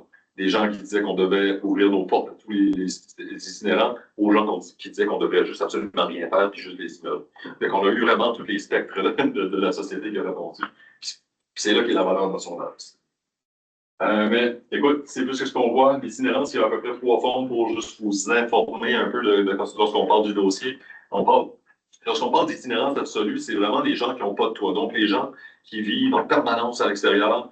Puis, souvent, c'est des abris de fortune, par exemple. On l'a vu encore dans la municipalité régionale de Tracadie, le concept des travaux autour du pont Snowball de Tracadie, où le fait qu'on démolit une partie du pont enlève un logement à des gens ou un toit à des gens. C'est le pont, c'est à leur toit, littéralement. Donc, on passe on a quand même des aspects assez différents. Ça, on a quand même ce qu'on dénombre, ce qu'on entend dans les chiffres. C'est environ une dizaine de personnes qui sont répertoriées. Ça fluctue, ça descend, ça monte, ça monte, ça descend. Ça monte aussi au printemps, à l'été, à l'automne. On est une région d'itinérance estivale, c'est ce qu'on entend également. Ça sonne drôle à dire, mais il y a beaucoup de gens qui vivent en situation d'itinérance qui ont tendance à migrer vers la péninsule acadienne en saison estivale, parce qu'il fait bon vivre dans la péninsule acadienne, littéralement. Quand on parle au festival, il y a des choses à faire. On est sur le bord des cours d'eau, moins chaud qu'en ville, des choses comme ça. C'est des choses qu'on apprend tranquillement. Mais l'itinérance absolue, pensez-y comme la personne qui a littéralement aucune option pour dormir ce soir dans une résidence, dans un toit du 5. L'itinérance cachée, c'est de l'hébergement temporaire, ce qu'on appelle souvent couchsurfing. Je connais quelqu'un, mon beau-frère, mon cousin, un ami, peu importe, qui vont accepter de m'héberger pour quelques soirées. Mais à chaque journée qui passe, je ne sais pas où je vais passer la prochaine. J'ai quand même un petit réseau, mais c'est un peu ça l'itinérance cachée. Ça, je vous dirais que c'est la plus grande partie, ce qu'on entend aujourd'hui, c'est la plus grande portion des gens qui vivent en situation d'itinérance sur la péninsule acadienne. Donc, c'est ça qu'on, dans les derniers 2 ans, ce qu'on entend de la part de Marie-Michel ou du développement social, c'est qu'on a environ une 150 de dossiers actifs, si vous voulez, là, dans les dernières 2 ans, à ce niveau-là. Les logements précaires, ben ça, c'est la personne qui est sur le bord de perdre son logement ou notice d'éviction, par exemple, ou des choses comme ça. Je suis en retard sur mes paiements, je vais peut-être perdre de l'énergie ou des choses comme ça, littéralement. Donc, c'est des gens qui ont leur logement à eux, il leur appartient, mais ils sont en ça de le perdre, littéralement. Donc, c'est tout ça le concept d'itinérance lorsqu'on parle d'itinérance dans la péninsule acadienne. C'est pas seulement les gens qu'on voit en ville, par exemple, on se dit, on voit une personne avec un cart ou des choses comme ça. C'est tout ça qui dresse le portrait. C'est pour ça que le projet d'itinérance de solutions long terme, on se doit d'avoir une approche très large et globale, mais surtout d'intervention auprès des gens pour éviter qu'ils tombent en situation d'itinérance. Parce que si je tombe là, si ces 2 secteurs-là tombent, je suis sans toit, et c'est là qu'on va les voir dans les rues. Et c'est là que c'est vraiment triste parce qu'ils sont en cours de solution. Donc, l'accueil d'urgence, c'est quoi? C'est ouvert seulement lorsqu'il fait froid, en dessous de moins 10 degrés ressenti, comme on l'a si bien dit au CRP hier. Donc, si c'est un feels like, là, ou température ressentie de moins 10, c'est là qu'on ouvre le centre de réchauffement. On ouvre de 8 h le soir à 8 h le matin, sous supervision, bien sûr. Il y a des intervenants en sécurité et des intervenants en travail social qui vont être présents en tout temps lorsque le service sera ouvert, bien sûr. Et grâce justement à l'intervention d'un citoyen de Village Blanchard, on va avoir une ligne de contact, ce qu'on appelle une ligne de contact communautaire, où les gens, s'ils ont des questions, des interrogations, pourront nous appeler, au lieu d'appeler la GRC finalement, ou différents services, vont pouvoir nous appeler pour dire écoute, il y a de quoi qui se passe à cet endroit-là, il y a de quoi qui va pas bien autour de ma propriété, là, je sais comme ça, nous autres, on va pouvoir interagir. Et la raison pourquoi je parle de cette ligne téléphonique-là, c'est que c'est un citoyen qui me disait moi, c'est 8 à 8 qui me casse la tête, c'est 8 à 8 le jour. Pas si tu veux que ça te casse la tête. Le jour, moi, dans ma tête, on défendait le dossier, puis on présentait un peu les différents faits. Il dit, moi, si la personne show up là, puis il n'y a personne. Justement, il n'y a pas de sécurité, le centre n'est pas ouvert. Là, il va commencer à cogner aux portes un peu partout. Ben, sais-tu que c'est un point qui est légitime? Travaillons sur, on a trouvé une solution avec. C'est là qu'il y a la valeur de travailler avec le monde, littéralement. Donc, on a trouvé cette solution-là qui semble fonctionner. Et petite anecdote, lorsque j'ai parlé à mes collègues des autres régions, on m'a dit ces lignes-là, Edmundston, c'était super important d'en avoir une pour la sécurité des gens parce que le centre est très près des résidences. Donc, je pense qu'il y a une résidence directement sur le lot à côté. Et au tout début, les gens l'appelaient avec des interrogations, des craintes, des questions en gros.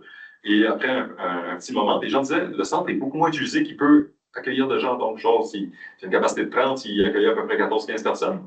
Les gens commencent à appeler la ligne citoyenne. Ligne citoyenne, non, je comprends. La ligne citoyenne, pas pour avoir des plaintes ou des craintes, pour dire faites de la promotion de plus. Il doit y avoir des gens qui devraient avoir accès au service qui ne l'utilisent pas. Il n'y a pas grand trafic. Qu'est-ce qui se passe? Ils voulaient aider parce qu'ils disaient il y a des gens qui vivent dehors et qui ne savent pas que ça existe, cette affaire-là. Donc, on voit vraiment le switch. Puis je vous dirais qu'on l'a vu avec les gens de la communauté de Village Blanchard. J'ai certaines personnes qui m'ont contacté, on s'est rencontrés à plusieurs reprises par téléphone, même en personne, pas plus tard qu'hier, pour prendre des initiatives citoyennes pour aider les gens vivant en situation différente, pour aider le concept des centres de réchauffement et de l'aide. On parle de la nourriture, des levées de fonds, des choses comme ça. Déjà, la population, un coup qu'on passe la crainte, on veut contribuer. C'est là qu'on va apporter nos gens, notre population, tout simplement, pour se réapproprier un peu ce que Xavier fait à l'année de vendre la péninsule comme une région accueillante. Notre population est reconnue comme des gens qui sont accueillants et qui prennent soin l'un de l'autre, qu'on est solidaires. L'itinérance, c'est la même chose, il faut juste qu'on le retourne dans nos valeurs. Puis la capacité, c'est pas nous qui l'avons choisi. C'est qu'avec l'option qu'on avait, on s'est dit on va essayer d'offrir quelque chose. La bâtisse est vraiment pas grande, on s'entend. On avait même des doutes que le prévôt ne nous permette pas d'ouvrir au tout début. Et tout le contraire, ils nous ont répondu, ils collaborent très bien avec nous. Mais on se doit d'avoir des limites d'espace, si vous voulez, pour accueillir les gens. Donc, on peut accueillir un maximum de 6 personnes. C'est un début. Ce qu'on entend, par exemple, c'est que ça va répondre aux besoins des gens qui vivent en situation d'itinérance absolue à l'heure actuelle. C'est à peu près le nombre qu'on a d'identifier et de répertorier. Ça, c'est sans compter, pour se le cacher pas, il y a des gens qui ne vont pas avoir accès au service, même s'il est disponible. Parce que si j'ai mon campement, c'est toute ma vie. Je ne vais peut-être pas le laisser tout seul toute une nuit de temps, même si je suis prêt à geler littéralement. Il y a des gens qui ne voudront pas y avoir accès, ou il y a des gens qui vont peut-être dire, OK, écoute, je vais l'essayer une nuit, puis là, peut-être prendre comme Marie-Michel nous expliquait si bien, des gens qui n'ont pas touché un vrai lit depuis des années. Et puis simplement dire, je me couche dans un lit au chaud. Et je vais peut-être écouter la prochaine fois qu'elle m'offre un logement, par exemple. Parce que le travail de Marie-Michel aussi, c'est apporter les gens vers un logement. Vers un logement stable, vers une transition, carrément.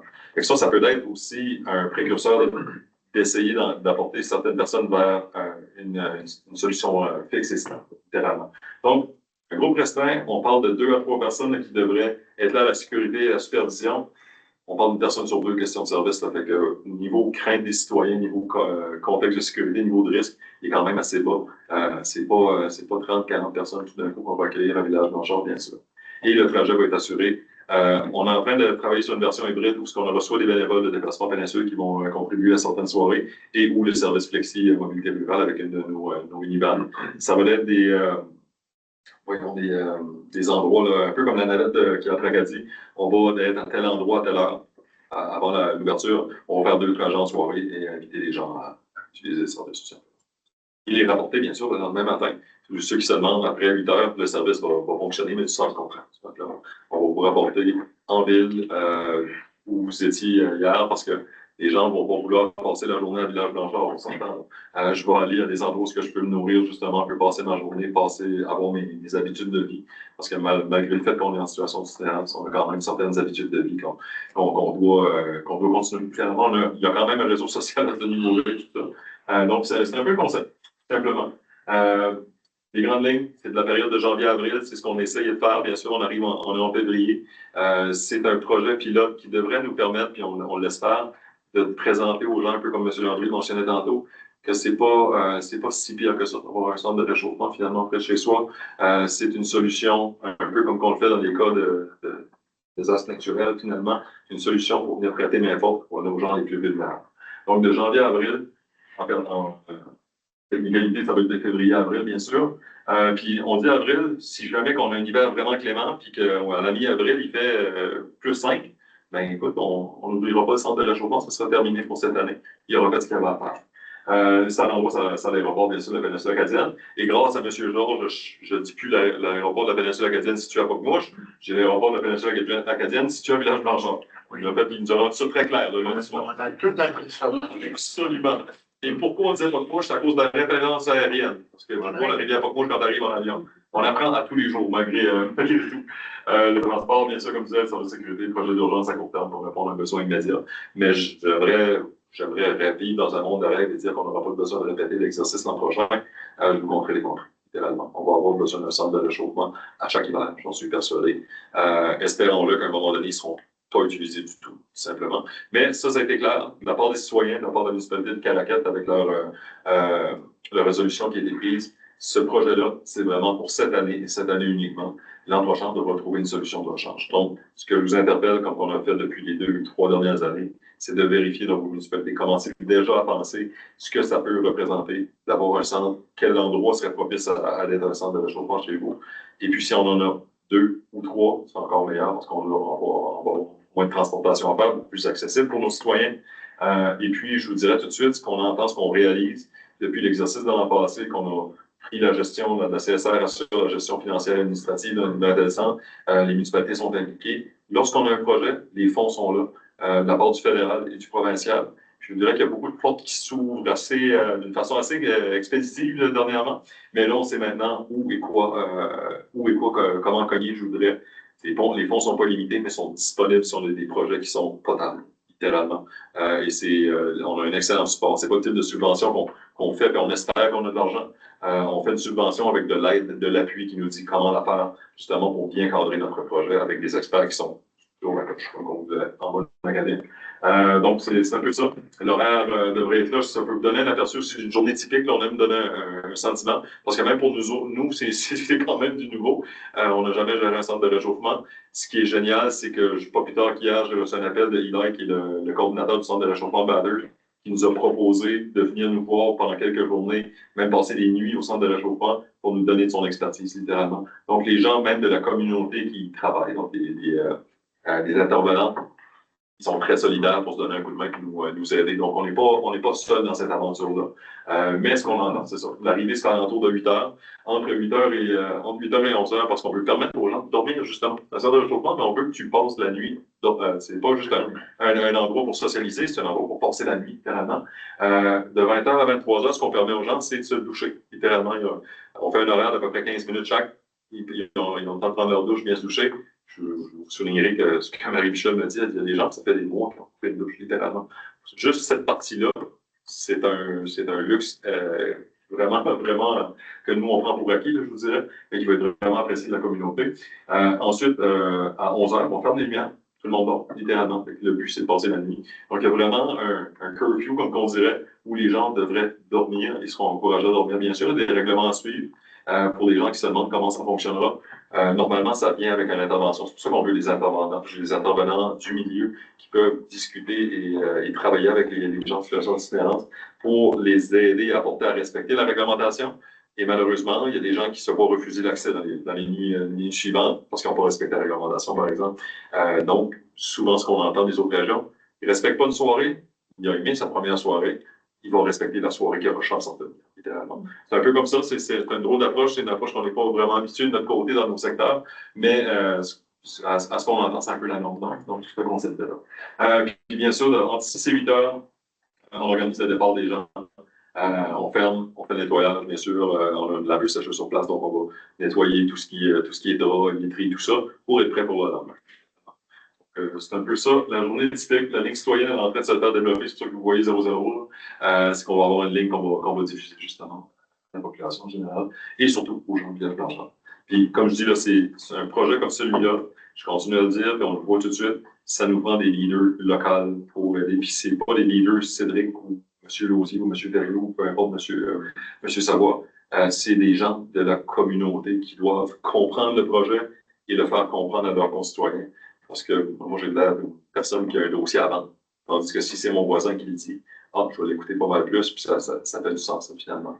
Donc, on doit avoir cette acceptation sociale-là pour avancer. Mais ça c'est un processus. On l'a vécu d'une façon accélérée, là. Les gens étaient excessivement contre parce qu'on avait des craintes. On a continué la discussion et on comprenait de plus en plus ça tous les jours. Et là, maintenant, on veut aider comme ce que je peux comprendre. Ça prend cette partie-là. L'exemple de village que tu mentionnes, les deux porte-parole du village qui nous ont dit la première soirée, vous êtes fous, il n'y a pas question que ça arrive, étaient les deux personnes qui, le lundi d'après, sont revenues au nom de la communauté. Non seulement on est avec vous autres, mais on est enthousiaste aussi. Absolument. C'est un bel élan de générosité de leur côté, puis ils ne s'arrêtent pas. Ils sont très, comme je pense, ça va peut-être durer deux, là, mais non, ils sont sérieux dans leur approche, qui est excessivement encourageante. Puis c'est à la fin de la journée, on est tous des bonnes personnes, mais c'est un bel exemple. Évidemment, le financement, ça peut vous servir un peu à comprendre un peu mieux d'où ça vient. Notre demande a été faite à la Société de développement régional au niveau provincial, tout simplement parce qu'on savait qu'au moment de l'année où on était, les fonds étaient déjà acheminés, les fonds du développement social étaient déjà acheminés à des centres qui existaient déjà depuis longtemps. C'était notre approche au niveau de la SDA. Je vous dirais qu'encore aujourd'hui, on attend de voir qu'est-ce qui est le nom qui va être sur le chèque, qui va nous arriver. Mais ce qu'on entend, c'est qu'on va recevoir ce chèque-là très bientôt, à savoir de quelle agence ou quel ministère on va recevoir, c'est encore la question. Mais il y a énormément d'évolution, puis ce qu'on entend, c'est que ça va venir, littéralement. Donc, c'est juste des finalités. C'est à peu près là. Puis le Human Development Council, qui ont vraiment hérité, je vous dirais, du dossier dans les dernières années. Ils ont tellement hérité du dossier dans les dernières années qu'ils n'ont pas eu le temps de traduire leur nom encore. Je dirais, ou certains dossiers, documents, ils se sont excusés de la chose. Ce qu'on a dit dans le contexte, on va vivre en anglais pour une couple de jours. Ils nous ont promis que l'an prochain, notre document sera en français, bien sûr. Puis c'est le programme Berlin chez soi. Je vous encourage, si vous voulez avoir un peu plus d'informations, petite recherche Google rapide, programme Berlin chez soi, gouvernement du Canada. Toutes les actions qui peuvent être entreprises, tous les projets qui peuvent être reliés à ça, on peut vraiment toucher une sphère très large à ce niveau-là. Il suffit d'avoir des projets établis. Prochaine étape, l'ouverture du centre, on espère par mercredi ou vendredi prochain, c'est ce qu'on vise. Pourquoi mercredi ou vendredi prochain? C'est que les achats font leur cours, littéralement. Comment je dirais, Marie, c'est parti sur une shopping spree, là, littéralement. On a notre liste, notre checklist, on part tout ça, on travaille conjointement avec le centre de bénévolat qui a aussi son fonds d'urgence, qui est très ouvert à nous aider à ce niveau-là. Puis on a les vérifications, les inspections du prévôt des incendies, inspection finale, finalement, et des agents, des inspecteurs en construction qui vont venir faire leur cours pour donner leur approbation, tout ça. En février, comme on l'a dit tantôt, s'il vous plaît, soyez là, vous faisant la diffusion du forum sur la stigmatisation qui va se nommer De l'ombre à la lumière de M. Acadienne Inclusive. Petite précision là-dessus, le 25, c'est un 5 à 7 avec les intervenants du milieu, avec Vitalité qui est impliqué. On fait ça en collaboration avec Vitalité d'ailleurs. Et le 26, c'est vraiment la journée discussion, forum et tout ça. Fait que, bien sûr, on vous invite à être là, ça va être la propagande de la communauté. Monsieur Doumbia, février 2026, résultat de l'étude, ça va venir en manger tout ça. C'est poursuivre la sensibilisation du public, parce que oui, on a réussi à Village Blanchard. Oui, on a fait une grande sensibilisation au niveau de l'Acadie, mais je peux vous dire que demain matin, si on dit qu'on ouvre un centre de réchauffement, peu importe où, côté de chez nous, on va devoir faire le même exercice, parce que les gens écoutent vraiment d'une façon précise lorsque c'est près de chez eux. On l'a vu avec les consultations publiques, on a ouvert les portes, on a fait de la promotion, les gens se sont déplacés la journée qu'il y avait une résolution qui était à côté de chez eux. Donc, on doit continuer cette consultation-là. Mais moi, ce qui m'encourage énormément, c'est, malgré le fait qu'on a eu une discussion juste avant la semaine dernière, qu'on a dit, Colin, c'est valeur qu'on n'ait pas 2 semaines d'avance, ça aurait été tellement génial, avec les grands faux qu'on a connus en fin de semaine. Moi, ce que j'ai vu sur les médias sociaux en fin de semaine, c'est quoi que je n'ai pas vu depuis les 2 dernières années. Des gens qui disaient, pourquoi on n'a pas de centre? Faites attention, il fait froid, les gens dans une situation différente ont besoin de certains services. Les questions qui me sont arrivées au bureau, j'ai reçu plusieurs appels de comment je peux aider, qu'est-ce qui se fait, est-ce qu'ils sont laissés pour compte tout de suite. Donc, je devais faire un peu de sensibilisation, d'éteindre des feux, si vous voulez dire. Il y a des gens qui sont sur le terrain à l'heure actuelle qui aident, qui voient notre population itinérante déjà, mais on sent bien qu'il y a une solution. Fait que tu vois qu'il y a une espèce de changement de shift, si vous voulez, au niveau de l'approche citoyenne. Puis ce qu'on espère à la fin de la journée, c'est que tout le monde soit le plus en sécurité possible. Donc, les initiatives vont continuer. Et bien sûr, par les résultats de l'étude, on devrait se rendre à un projet à long terme, finalement. Est-ce que c'est des mini-maisons qu'on entend parler? Est-ce que c'est des maisons de transition? Est-ce que c'est un service d'approche direct? Peu importe. Là, on va avoir quelque chose à présenter qui devrait être au niveau commun. Question, comment? Question pour le public? Fini. Oui, ben, c'est une question des commentaires, je ne sais plus par où commencer. Là. Centre d'urgence, c'est certain qu'à un moment donné, lors des réunions qu'on a eues, c'est qu'on mettait beaucoup d'emphase sur centre de réchauffement, puis parce que c'était rendu quasiment tabou, on a comme préféré utiliser une autre démarche. Puis dans cette ouverture-là, là, de le nommer maintenant un centre d'urgence, ben, il faudrait penser peut-être à ce qui s'est passé aussi l'été passé. Bon, il y a eu des centres de refroidissement qui s'est ouvert, mais il n'y a pas eu de préoccupation citoyenne par rapport à ça. Fait que le fait d'utiliser un autre terme, ben, ça va être de continuer la sensibilisation pour, à un moment donné, avoir un service qui pourrait être utilisé, mais qu'on ait un endroit définitif. D'être en mesure de le faire été comme hiver, parce qu'on sait que dans les prochaines années, l'été peut devenir difficile pour des gens qui n'ont pas justement l'occasion de se rafraîchir un peu. L'autre partie, je pense, qui est importante, c'est que le fait qu'on a finalement un centre qui va ouvrir, ça serait probablement de s'assurer de prendre en note des bons coups, des photos, de peut-être noter les gens qui sont convaincus maintenant que ça va bien. On va souhaiter que ça va aller extrêmement bien, parce qu'ils peuvent devenir des porteurs de dossiers pour les prochaines années. Parce qu'on sait que le message qui a été passé, c'est que c'est temporaire. Les gens vont s'attendre que l'année prochaine, on va déjà être prêt d'avance pour être en mesure d'envisager les événements quand ils vont arriver. Mais je pense que ça peut faire en sorte que si on prend ces notes-là, ces résultats-là, puis on s'assure de s'en servir pour faire de la promotion, on n'aura peut-être pas ces soucis-là. Là. J'ai un monsieur, je ne me rappelle pas de Blanchard, qui a parlé à la réunion, puis qui a parlé après aux médias, qui avait changé on va dire, comparé son capot de bord. Ben, lui, si ça va super bien, il pourrait être un agent de promotion pour les autres communautés aussi. Là, des fois, tu invites quelqu'un comme ça au lieu d'inviter quelqu'un à cravate. Des fois, les gens vont être portés à l'écouter parce que souvent, ils vont parler dans leurs mots puis ils vont aller dire qu'est-ce qu'ils ont besoin d'entendre pour les rassurer. Là.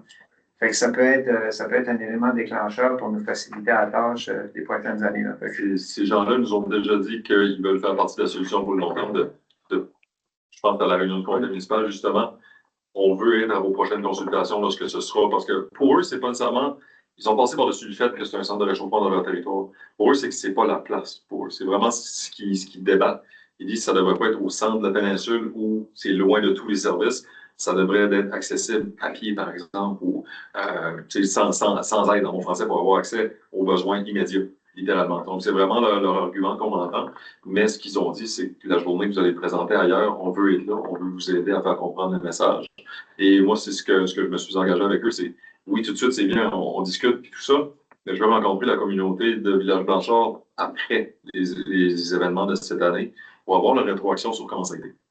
Puis ça, de les nommer, justement, tout simplement pour savoir, littéralement, avoir des arguments pour discuter avec les gens et probablement pour dire aux gens que finalement, c'était actif la nuit, sans trop de dérangement, avec l'accès aux services. C'est ce qu'on souhaite, bien sûr. Mais c'est un peu lourd, absolument. Je voudrais terminer en félicitant Bernard. Anyway, tu as shaké la cage en tabarouette. Moi, j'ai pensé sur le coup, si j'aurais fait la même chose, mon conseil m'aurait suspendu certains. Je peux te garantir que tu as shaké l'opinion publique, pas à peu près. Puis, tu sais, il y a des choses bien simples. Tu sais, à un moment donné, là, on a-tu du cœur ou on n'a pas de cœur? Tu sais, tu l'as dit tantôt, on a toujours été reconnus comme des gens accueillants. Mais être accueillant, c'est aussi pas faire preuve de stigmatisation puis d'être inclusif, là.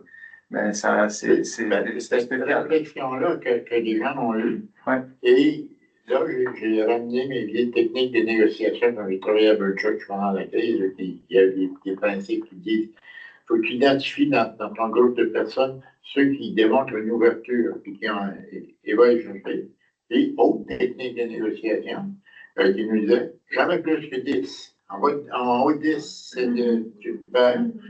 en amenant ces deux éléments-là, le lendemain soir, et là, moi, je m'avais un peu incliné dans un coin, là, j'étais plus nécessaire. C'est plus sûr que je pouvais me rendre à Tracadie en passant par Village-Blanchard. Mais et là, le conseil, c'est ça. Et ça, c'est une des choses qu'on a appréciées. On n'était pas tous d'accord au conseil, là, mais là, solution. Puis là, le conseil a ramassé la balle, puis ils ont fait le reste pour la réunion du jeudi. Il y avait des déjeuners, c'était générationnel, hein, tu sais, à part des gars qui sont venus comme Eugène, puis ses fils qui étaient rencontrés, puis la femme qui était. C'est des bijoux de personnes, Georges, son frère, sa femme, sa fille, ils étaient tous là, c'est impressionnant. Mais parce que j'ai appris la soirée d'art généalogique de cette famille-là. Je parle à un, puis c'est mon frère. Je tourne voir, lui, c'est mon père. Donc, on avait la famille complète. Mais oui, absolument. C'est question peut-être de Cassim ou Denis Landry? Non, rien. C'est juste le point, Cédric l'a relevé, là. Quand il parlait de moins 10, là, il a dit que c'était moins 10 ressenti. Ça veut dire que ça peut être moins 4, ben, c'est moins 10 ressenti. Ça veut dire que les itinérants auraient le droit d'y aller. L'autre point que Cédric, Bernard, Denis, toutes les personnes qui se sont impliquées au niveau de ce dossier-là, je ne veux pas rien qu'avoir du cœur, pas avoir de cœur. Je vois que c'est des gens passionnés parce que lorsque c'est que tu es prêt à pogner des coups pour aider ta population, je pense que ça demande un très haut niveau de passion. Non seulement que tu as un job et que tu es payé pour, ça demande tout simplement de la passion. Puis je vous félicite toute la gang pour avoir eu cette passion-là pour nos plus démunis. Merci. Si, d'autres commentaires là-dessus? Peut-être deux petites questions. M'entendez-vous? Oui. Oui. Enfin, donc, deux petites questions. Peut-être c'est plus technique, là, mais Cédric a mentionné, donc, le jour de 6 à 8 heures le matin, il retourne, peu importe d'où il vienne, mais s'il fait encore des conditions très froides, est-ce que le centre demeure ouvert ou il est fermé, peu importe? Ça, c'est une question, là. Peut-être technique aussi, là. Et je vous dirais que c'est la norme un peu partout, ce qu'on remarque, puis dans la région Chaleur, dans la région Edmundston ou même Miramichi, par exemple. Lorsque les températures sont extrêmement froides, normalement, les centres de réchauffement sont ouverts pendant la journée également. Par contre, ça, j'en ai parlé avec un des intervenants de la municipalité, de la communauté hier. On ne s'est pas rendu là dans nos discussions, on ne s'est pas rendu là dans nos négociations, si on peut le dire. Donc, dans le contexte actuel, selon l'entente, pour respecter notre parole et la résolution de la Ville, le centre doit seulement être ouvert la nuit, tout simplement. Donc, peu importe les conditions, à moins qu'on aurait une levée de bouclier de la part de la population qui nous forcerait, ou une pétition, peu importe, qui nous forcerait à ouvrir dans le jour, c'est le seul temps que je vais aller contre la motion du début, c'est si vraiment que les gens mettent une pression à ce niveau-là. Mais ce qu'on s'est entendu avec la population, c'est que c'est ouvert le soir, uniquement le soir. Le jour, ce qu'on entend également qui est encourageant, les gens qui vivent en situation d'itinérance ont beaucoup plus d'options d'endroits à aller pour se réchauffer. Et on a déjà parlé de quelques stratégies là, avec les intervenants Dans communautaire de rue. l'éventualité que ça se produit, on peut prendre la balle au bon. Là, à l'hôtel de ville, au centre uni, 2 jours, il n'y a pas de problème. Par exemple. S'il y a de l'ouverture à ce niveau-là de vos municipalités, puis je vous dirais qu'on a pris cette approche-là en fin de semaine aussi, si on peut faire un peu un lien avec les centres de refroidissement. Au niveau de Gaston, on a envoyé de la sécurité publique avec les avertissements de froid extrême, parce que oui, moi, comme j'ai dit à Gaston, je ne pense pas que c'est moi la personne, parce que tout de suite, il dit c'est itinérant, Cédric, c'est à peu près là qu'on est, mais c'était vraiment la question de sécurité à cause de la période de grand froid. Parce que par le fait même, oui, tu as des gens vivant en situation d'itinérance, mais tu as des gens qui n'ont pas d'électricité aujourd'hui, pas à cause qu'on a manqué, à cause qu'ils ne l'ont juste pas chez eux. Fait qu'on a essayé de sensibiliser les municipalités juste avant la fin de semaine pour dire hey, si vous avez des centres de regroupement qui sont prévus pour vos mesures d'urgence, vous pouvez peut-être penser à les ouvrir finalement. Puis, je vous dirais que ce serait peut-être la proposition qu'on ferait dans la même situation pour la journée. Donc, vos centres de réchauffement qui sont prévus pour une crise de verglas 2.0, on espère que ça ne vient pas, mais ces centres-là pourraient être offerts à la population, comme on a fait pour les centres de refroidissement cet été. On ne s'est pas posé de questions, c'est accessible à tout le monde. Et dans le jour, on n'a pas besoin, on dirait, d'autant de décorum autour d'un tel projet, tout simplement. Et je tiens à souligner aussi, là, on voit de l'application communautaire à ce niveau-là, là, dans le jour, à Tracadie, la soupe populaire qui vient de commencer. Un entrepreneur qui finance la soupe populaire, MQM, si je ne me trompe pas. Oui, puis le premier, mais les prochains, c'est d'autres entreprises qui avaient comme une boîte de dons. Fait que je pense qu'ils ont garanti, ils veulent faire ça, ils ont avec une initiative d'une fois par mois. Oui. Le prochain mois est déjà payé. Il y a pu avoir comme 75-100 personnes qui se sont déplacées. Là, puis c'est vraiment déçu, je vais penser à ça avant l'autre. Puis l'autre question. Le centre de transport va faire du transport personnalisé, je vous dirais, pour l'événement. Si vous voyez des opportunités comme celle-là, je pense que le dossier d'itinérance, c'est comme ça qu'il va pas se régler, mais améliorer la situation pour les gens. Parce qu'on a des initiatives comme celle-là qu'on discute ensemble et qu'on les promouvoit tout simplement. Puis il y a des gens qui ont commenté que c'était. Écoute, ça faisait longtemps qu'il n'y a pas eu un repas chaud, par exemple, d'un endroit convivial comme ça. Puis il faut juste d'interagir ensemble en communauté. On fait plus ça, on ne prend plus le temps de le faire. Ça, c'est des beaux exemples. Tu sais, des fois, c'est prendre la balle au bon, hein, tu sais, dans le sens que, si on dit qu'il y a un endroit, un organisme qui le fait une fois par mois, qu'un autre, puis qu'on se retrouve avec, tu sais, dans différentes régions, une fois, là, qu'on se ramasse avec 2-3 fois par semaine, ça fait, mais c'est pas les mêmes organismes, c'est pas les mêmes, fait que ça surtaxe pas les bénévoles. Puis il y a une période critique qui est l'hiver, parce que ça coûte plus cher l'hiver, c'est plus difficile. Mais si on pourrait juste s'accommoder durant ce temps-là, c'est. Ouais, ça arrive souvent quand je vais dans des endroits maintenant de parler. J'ai dit la particularité de Tracadie, il y a une quinzaine de centres communautaires. Si chaque centre communautaire ferait chacun leur journée, ça rendrait service à beaucoup de gens. Là. Puis, des fois, le faire une fois par mois ou une fois par semaine, c'est pour prendre un engagement qui est si difficile que ça, là, dans le cas. Le luxe qu'on a, justement, on a un service de transport régional dans la péninsule acadienne tout de suite qui est accessible tout de suite gratuitement. Bien sûr, il va y avoir des frais bientôt, mais c'est des choses qu'on peut travailler avec les gens de développement social, par exemple, des choses comme ça, d'aller chercher des passes mensuelles, des trucs comme ça.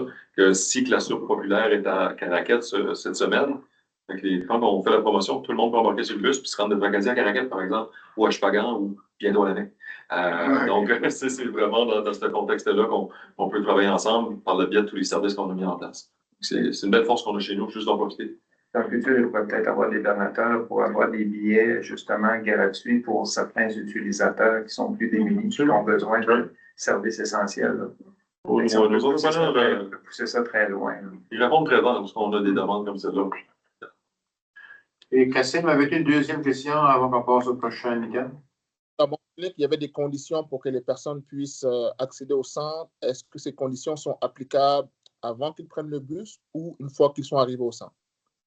Non, les conditions, je vous dirais, majeures qu'on entend, avec les questions que les gens se posent, je dirais, c'est sur la consommation. Les gens ne doivent pas consommer sur place, littéralement. Il y a une grande possibilité que les gens aient consommé avant de s'y rendre. Ça va arriver, c'est une éventualité claire. Mais nos intervenants sont exactement, sont formés, équipés pour gérer tout ça. Mais le concept, c'est que quand tu arrives, ton sac, tu le prends et tu le mets dans un casier. Il est toujours accessible sur demande. On s'entend, mais c'est pas un endroit où tu vas venir consommer ou avoir tous les trucs avec toi. Donc, on donne le feeling, le sentiment de sécurité aux gens parce que souvent pour eux, ce qu'on entend, c'est que le sac qu'ils ont, c'est les seules possessions qu'ils ont, c'est toute leur vie, littéralement. Donc, c'est important. Donc, on assure cette sécurité-là, mais on leur donne accès lorsque le besoin est là, littéralement. Donc, c'est la plus grande condition. Et autre que ça, c'est d'être calme et d'être capable de ne pas déranger la paix dans le centre de réchauffement, simplement. C'est quand même assez basique, je vous dirais. Mais c'est à peu près ça les conditions. Nos gens on l'espère, sont formés pour aller de l'avant et faire bien fonctionner ça. OK, ça va. Merci, Cédric, pour la présentation. Et merci à tout le monde qui a travaillé sur le dossier de l'accueil d'urgence, parce que c'est quand même important. Quand j'ai vu Bernard dans sa réaction le matin dans le milieu, j'avais la même réaction. Je pensais, on ne peut pas voir qu'on ne peut pas arriver, on prend soin de nos animaux domestiques, puis on laisse nos gens, nos frères, nos sœurs, dormir sous le pont qui sont en train de vers être réveillés ou ailleurs, ou n'importe où, aller là, dehors, coucher. Ça n'a pas de sens. Merci à tous ceux qui ont travaillé là-dessus. C'est un beau travail. Au moins, le résultat est là, puis on va voir quelque chose. Si on passe au prochain item, appel d'offres, il n'y en a pas. Les résolutions, un item 11, on a la politique d'achat et d'approvisionnement. Il y a les deux documents là-dessus, la recommandation au conseil d'administration, puis il y a le document de politique même. Et tout le monde, je sais que vous avez tous lu ça d'un bout à l'autre.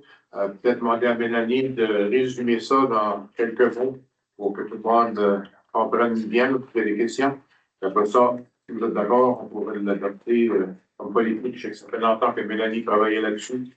Entre 5 minutes ici, puis là, pour compléter le document, elle est finie pour le faire. Il était prêt à la fin de l'été, mais on voit qu'il y avait deux aussi. Donc, c'est ça, on vous présente ce soir une politique d'achat-approvisionnement qui vient un peu répondre à une recommandation de notre auditeur à la dernière vérification financière. Donc, on s'est basé, je dirais, sur un peu sur la CSR Nord-Ouest, mais également d'autres municipalités qui avaient des politiques relativement similaires. Donc, on amène quand même les détails au niveau des seuils d'approbation pour les différents niveaux, là, je vous dirais, d'approbation par rapport aux achats. C'est sûr que nous, à l'interne, il y a des changements qui rentrent en ligne de compte, mais on parle également aussi au niveau des appels d'offres et tout ça. Donc, on rentre quand même assez en détail. Il y a aussi un élément par rapport à l'achat local aussi à l'intérieur de la politique. Donc, je pense qu'on a tout pris en considération. Donc, ça pour la politique d'achat de la poutine. C'est pas de question, tout le monde. Faites ça, oui, je pense que c'est tout à fait conforme à ce qu'elle voulait de l'ordre dans les organisations gouvernementales du travail gouvernemental. Moi, j'en ferai une proposition. Proposée par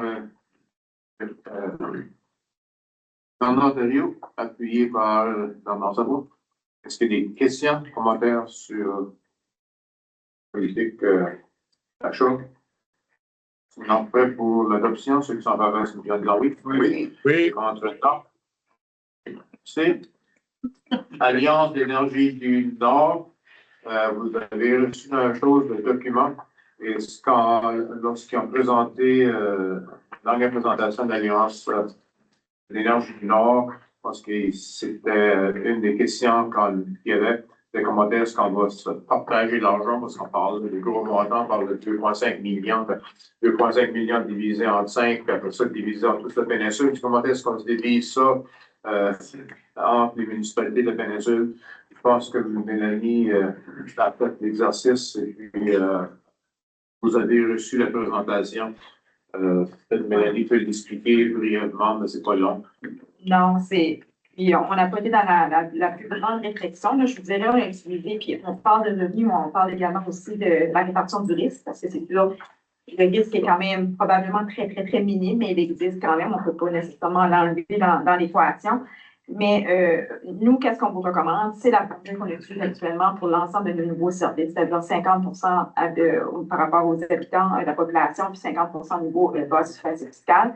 Donc, ce n'est pas une nouvelle formule, c'est la formule qu'on établit sur la majorité de nos services, qui est probablement plus équitable que seulement au niveau de l'assiette fiscale en tant que telle. Donc, moi, c'est celle-là que je vous recommande. C'est elle qu'on utilise la majorité de nos services. Donc, on va chercher une nouvelle formule qui n'existe pas encore aujourd'hui. Je pense que c'est la meilleure dans l'état actuel des choses. Puis pour moi, c'est la première étape. C'est pour ça que je vous amène cette recommandation-là aujourd'hui. À la prochaine rencontre, ce sera la recommandation en lien avec notre approbation sur le concept de l'Alliance au niveau de la CSR, en espérant qu'on pourra probablement recevoir dans le mois de février les recommandations des municipalités. Au plus tard, on poussera en mars. Mais mon échéancier, c'est probablement là, à la réunion de mars que j'aimerais finaliser ce dossier au niveau de l'Alliance. Moi, je pense que tu as raison de dire que c'est la meilleure, c'est la formule qui apparaît là, la plus logique et qui nous pose au moins de questions. Il y a des gagnants et il y a des perdants. C'est ça qui nous sert mieux partout là-dedans. Je ne sais pas s'il y a d'autres. Kassim. Au niveau de la formule, je n'ai pas de problème qu'on l'utilise. Mais on n'avait pas un ordre de grandeur de ce que ça pourrait représenter pour les communautés. Hein. Ça, je pense pas que... J'ai rien vu dans les documents qui disaient, disons, si c'est 500 000, que ça voudrait dire par communauté. Ça, on ne l'avait pas. Hein. Non, OK. Mais la question que j'avais, Monsieur le Président, c'est, je sais que durant la présentation, il y avait des questions qui avaient été soulevées par rapport à, si jamais il arriverait une année qu'on fait un déficit, qui va payer la facture et tout. Moi, je voulais faire une proposition, je ne sais pas si c'est dans la même que celle-là, à dire que oui, on divise 50% population, 50% assiette fiscale, mais également qu'on laisserait un contingent de peut-être 20%, 10% qui irait pour des imprévus qui seraient sur un compte que la CSR pourrait gérer et un autre 10% qui pourrait être les frais de gestion de la CSR par rapport à cette enveloppe-là. Donc, moi, donc, je ne sais pas si c'est maintenant qu'il faut le faire pour justement s'assurer et démontrer aux gens que si jamais il y a un déficit probable qui viendrait, ben, au moins qu'on aurait des fonds alloués pour défrayer ce déficit-là et non aller chercher au niveau de chacune des municipalités un montant d'argent basé sur la même formule de calcul. Peut-être que Mélanie, je ne sais pas si tu as je pense que la réflexion est bonne. Je crois que ça serait peut-être intéressant de devoir avoir cette possibilité de le rajouter peut-être un 10%, mais ça ne nous empêche pas de le faire par la suite. Mais je suis d'accord qu'il va y avoir une réflexion à faire, même au niveau de la gestion administrative de ce projet-là. Mais ça reste à vous, là, si vous voulez. Moi, je n'ai pas de... Moi, je suggérerais qu'on garde ça pour quand on arrive là. Ouais. C'est la formule qui va permettre à nos conseils de réfléchir. Absolument. Pour le reste, il y a des détails administratifs et généralement, vous nous conseillez bien là-dessus. Ouais. D'autres questions, commentaires? Dans l'ordre, on appelle la proposition. Absolument. Appuyée par Denis Landry. Denis Landry. Oui. Parle les hibou. Il parle des bouts. S'il n'y a pas d'autres questions là-dessus, on va passer à l'adoption. Prêt pour la question? Question. Oui. Oui. Oui. Oui. Merci. Adopté. La correspondance. Ah, il y a un nom. Il y a Ah, l'avion de batterie, ça va aller où ça? Attends, il y a c'est bon. T'as pas entendu? Vous avez reçu la correspondance, les documents. Est-ce qu'il y a quelqu'un qui veut s'opposer de déposer? Moi, je propose de le déposer. Posé par Bernard Thériault puis par Bernard Savoie. On dépose les correspondances. Pour la question? Question. En disant oui. Oui. Oui. C'est adopté. Et dans 13 autres aéroports de Bathurst, c'est la date de service. Je ne sais pas. Moi, j'ai Bernard pour expliquer ça. Oui, écoutez, rappelez-vous que dans le premier exercice qu'on a fait semblable il y a quelques années passées, je faisais partie d'un comité un comité de survie, appelons-le comme ça, quand les problèmes ont commencé à découdre à Bathurst. Et là, dans les dernières semaines, j'ai reçu un appel du nouveau président du conseil d'administration, Denis Roy, qui qui préside le conseil, qui nous a expliqué un peu, et je vais faire brièvement, les développements qui ont été annoncés la semaine dernière. Alors, Front Air, qui est une compagnie une compagnie dont les avions et la structure est un petit peu plus moins l'autre que ce qu'on a généralement habitué à voir à Bathurst au Canada ou les autres compagnies qui opèrent avec ceux qui voyagent souvent dans les centres ici avec un modèle d'avion. Je pense que c'est 18 places, un siège de chaque côté. Les habitués appellent ça des cigares là, parce que tu es installé de chaque coin. Il y a un avantage, il n'y a jamais personne à côté de toi. Puis, moi, j'ai toujours adoré ces avions-là. Ceci étant dit, il y a négocié une programmation qui parle, je pense, de quelques vols par jour sur une base régulière vers Québec, dans certains cas, vers Montréal et vers Ottawa, parce que je pense qu'il y aura des vols qui vont peut-être nous arrêter à Québec avant d'aller à Montréal, mais il y en a aussi d'autres qui vont être direct vers Montréal et qui pourraient, à partir de leur réseau, nous emmener éventuellement vers Montréal et Toronto. L'exercice est la suivante, et c'est la raison pour laquelle ça a été possible cette fois-ci, ça ne l'a pas été les dernières fois. La province met de l'argent dans le dossier, je pense, pour un montant d'1,5 million de dollars, dont l'objectif est ultime et très simple, c'est de garantir à la compagnie un nombre de sièges. C'est ça qui va déterminer si le système, si les sièges pour rentabiliser l'opération ne sont pas là, il y a un fonds à quelque part qui va quitter in, etc. Parallèlement à ça, et c'est ça la demande qu'ils nous font, ils veulent demander deux choses. Je pense, et ça c'est sous toute réserve, qu'ils veulent demander une mise de fonds un peu plus substantielle à la CSR, à Bathurst pour d'autres choses, mais dans le cas particulier ici, ils demanderaient aux deux CSR une mise de fonds respective de 25 000 $ pour faire la promotion du programme, c'est-à-dire pour récupérer les clients potentiels que l'enquête a démontré, mais qui ont peut-être perdu l'habitude d'aller à Bathurst, etc. Donc, c'est un fonds de 50 000 $, 25 000 par la CSR ici, 25 000 là, en échange de quoi ils sont prêts à nous proposer un panneau ou une structure promotionnelle à l'aéroport même, que quand les visiteurs sortiront, j'assume que c'est l'équipe Xavier qui pourra collaborer avec eux autres, parce que c'est ça, on paiera pour la fête, on la mettra là, donc une promotion particulière pour la péninsule acadienne, mais le 50 000 $ va servir à encourager les gens par tous les moyens possibles de faire des ventes de billets, de dire aux gens, prenez ces billets-là dans l'exercice. C'est ça qui est proposé. J'ai vu que vous avez mis des statistiques, à savoir un tableau. Moi, je pose la question qui tue. Est-ce que ce 25 000 $ peut être identifié dans vos budgets sans qu'on se donne le trouble de revenir facturer les municipalités? T'es prêt à assumer le déficit, j'ai pas de problème. Écoute, mais je te dis juste, on est en début d'année, est-ce que c'est réaliste de croire que c'est possible? Parce que je n'ai pas idée comment c'est compliqué d'aller chercher ça pour le montant d'argent. J'aime mieux, moi, comme maire, là, si je suis là au mois de décembre, de dire il me manque 30 000 $ pour bâtir mon trou, puis remplir les trous, que de passer à travers des résolutions comme celle-là, etc. Mais si je me pose la question. C'est soit ça, si on les visite, on ne sera plus là. Oui, je sais qu'il y a déjà un Bernard et un Denis qui n'est pas là. Mais c'est une question qui. Est-ce que c'est une option? Ça peut être une option. La seule chose, on ne l'a pas dans le budget actuellement. Bon. Donc, juste d'être conscient, si on prend 25 000 $ dans le budget, pas être en mesure d'assumer ça, que ce soit au niveau du tourisme ou. C'est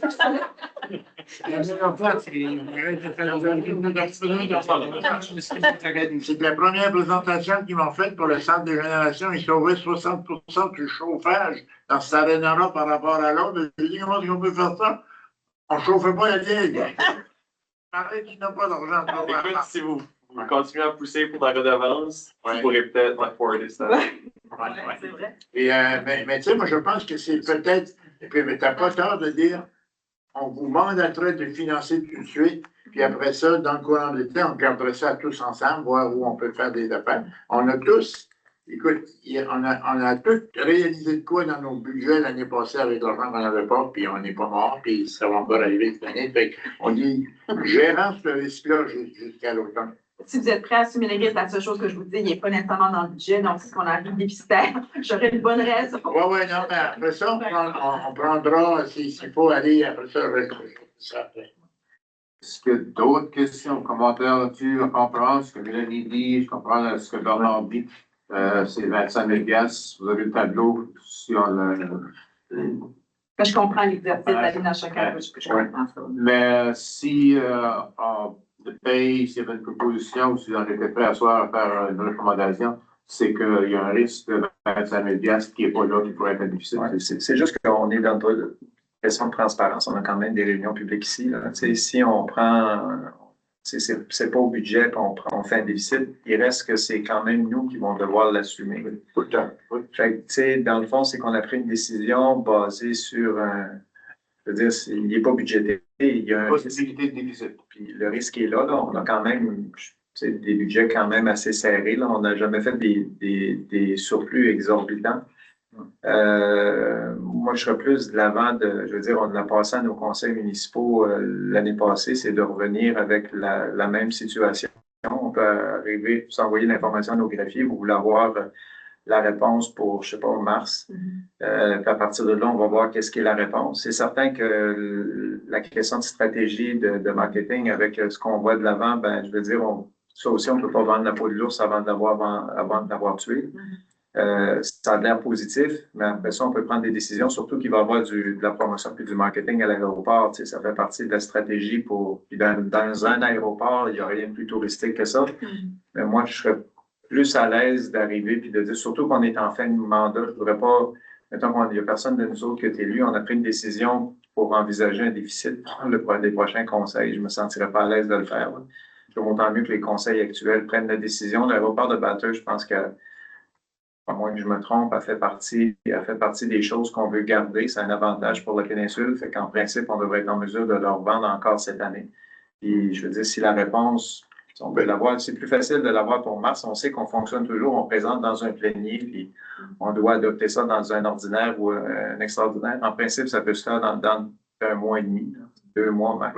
Écoute, je dis, c'est ça la façon. Je suis moins patient que vous autres, comme ça que je dis ça.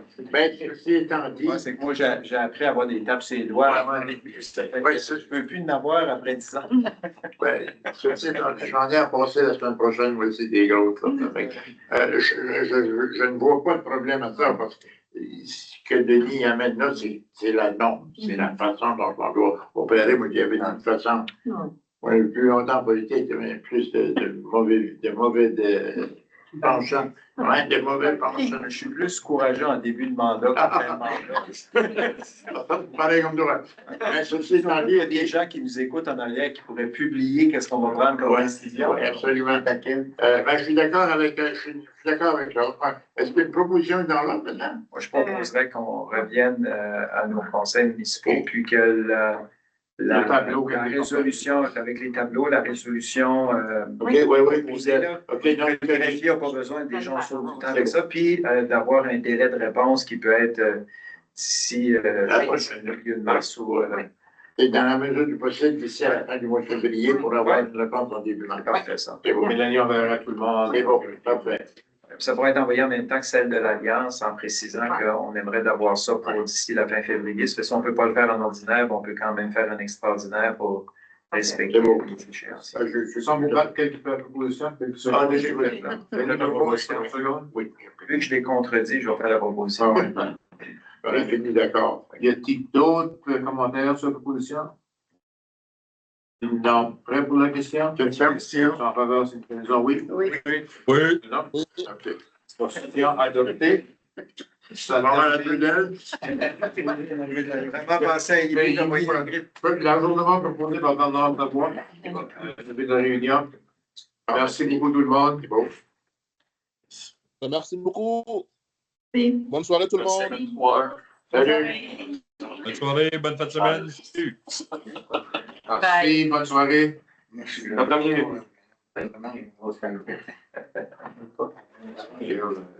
C'est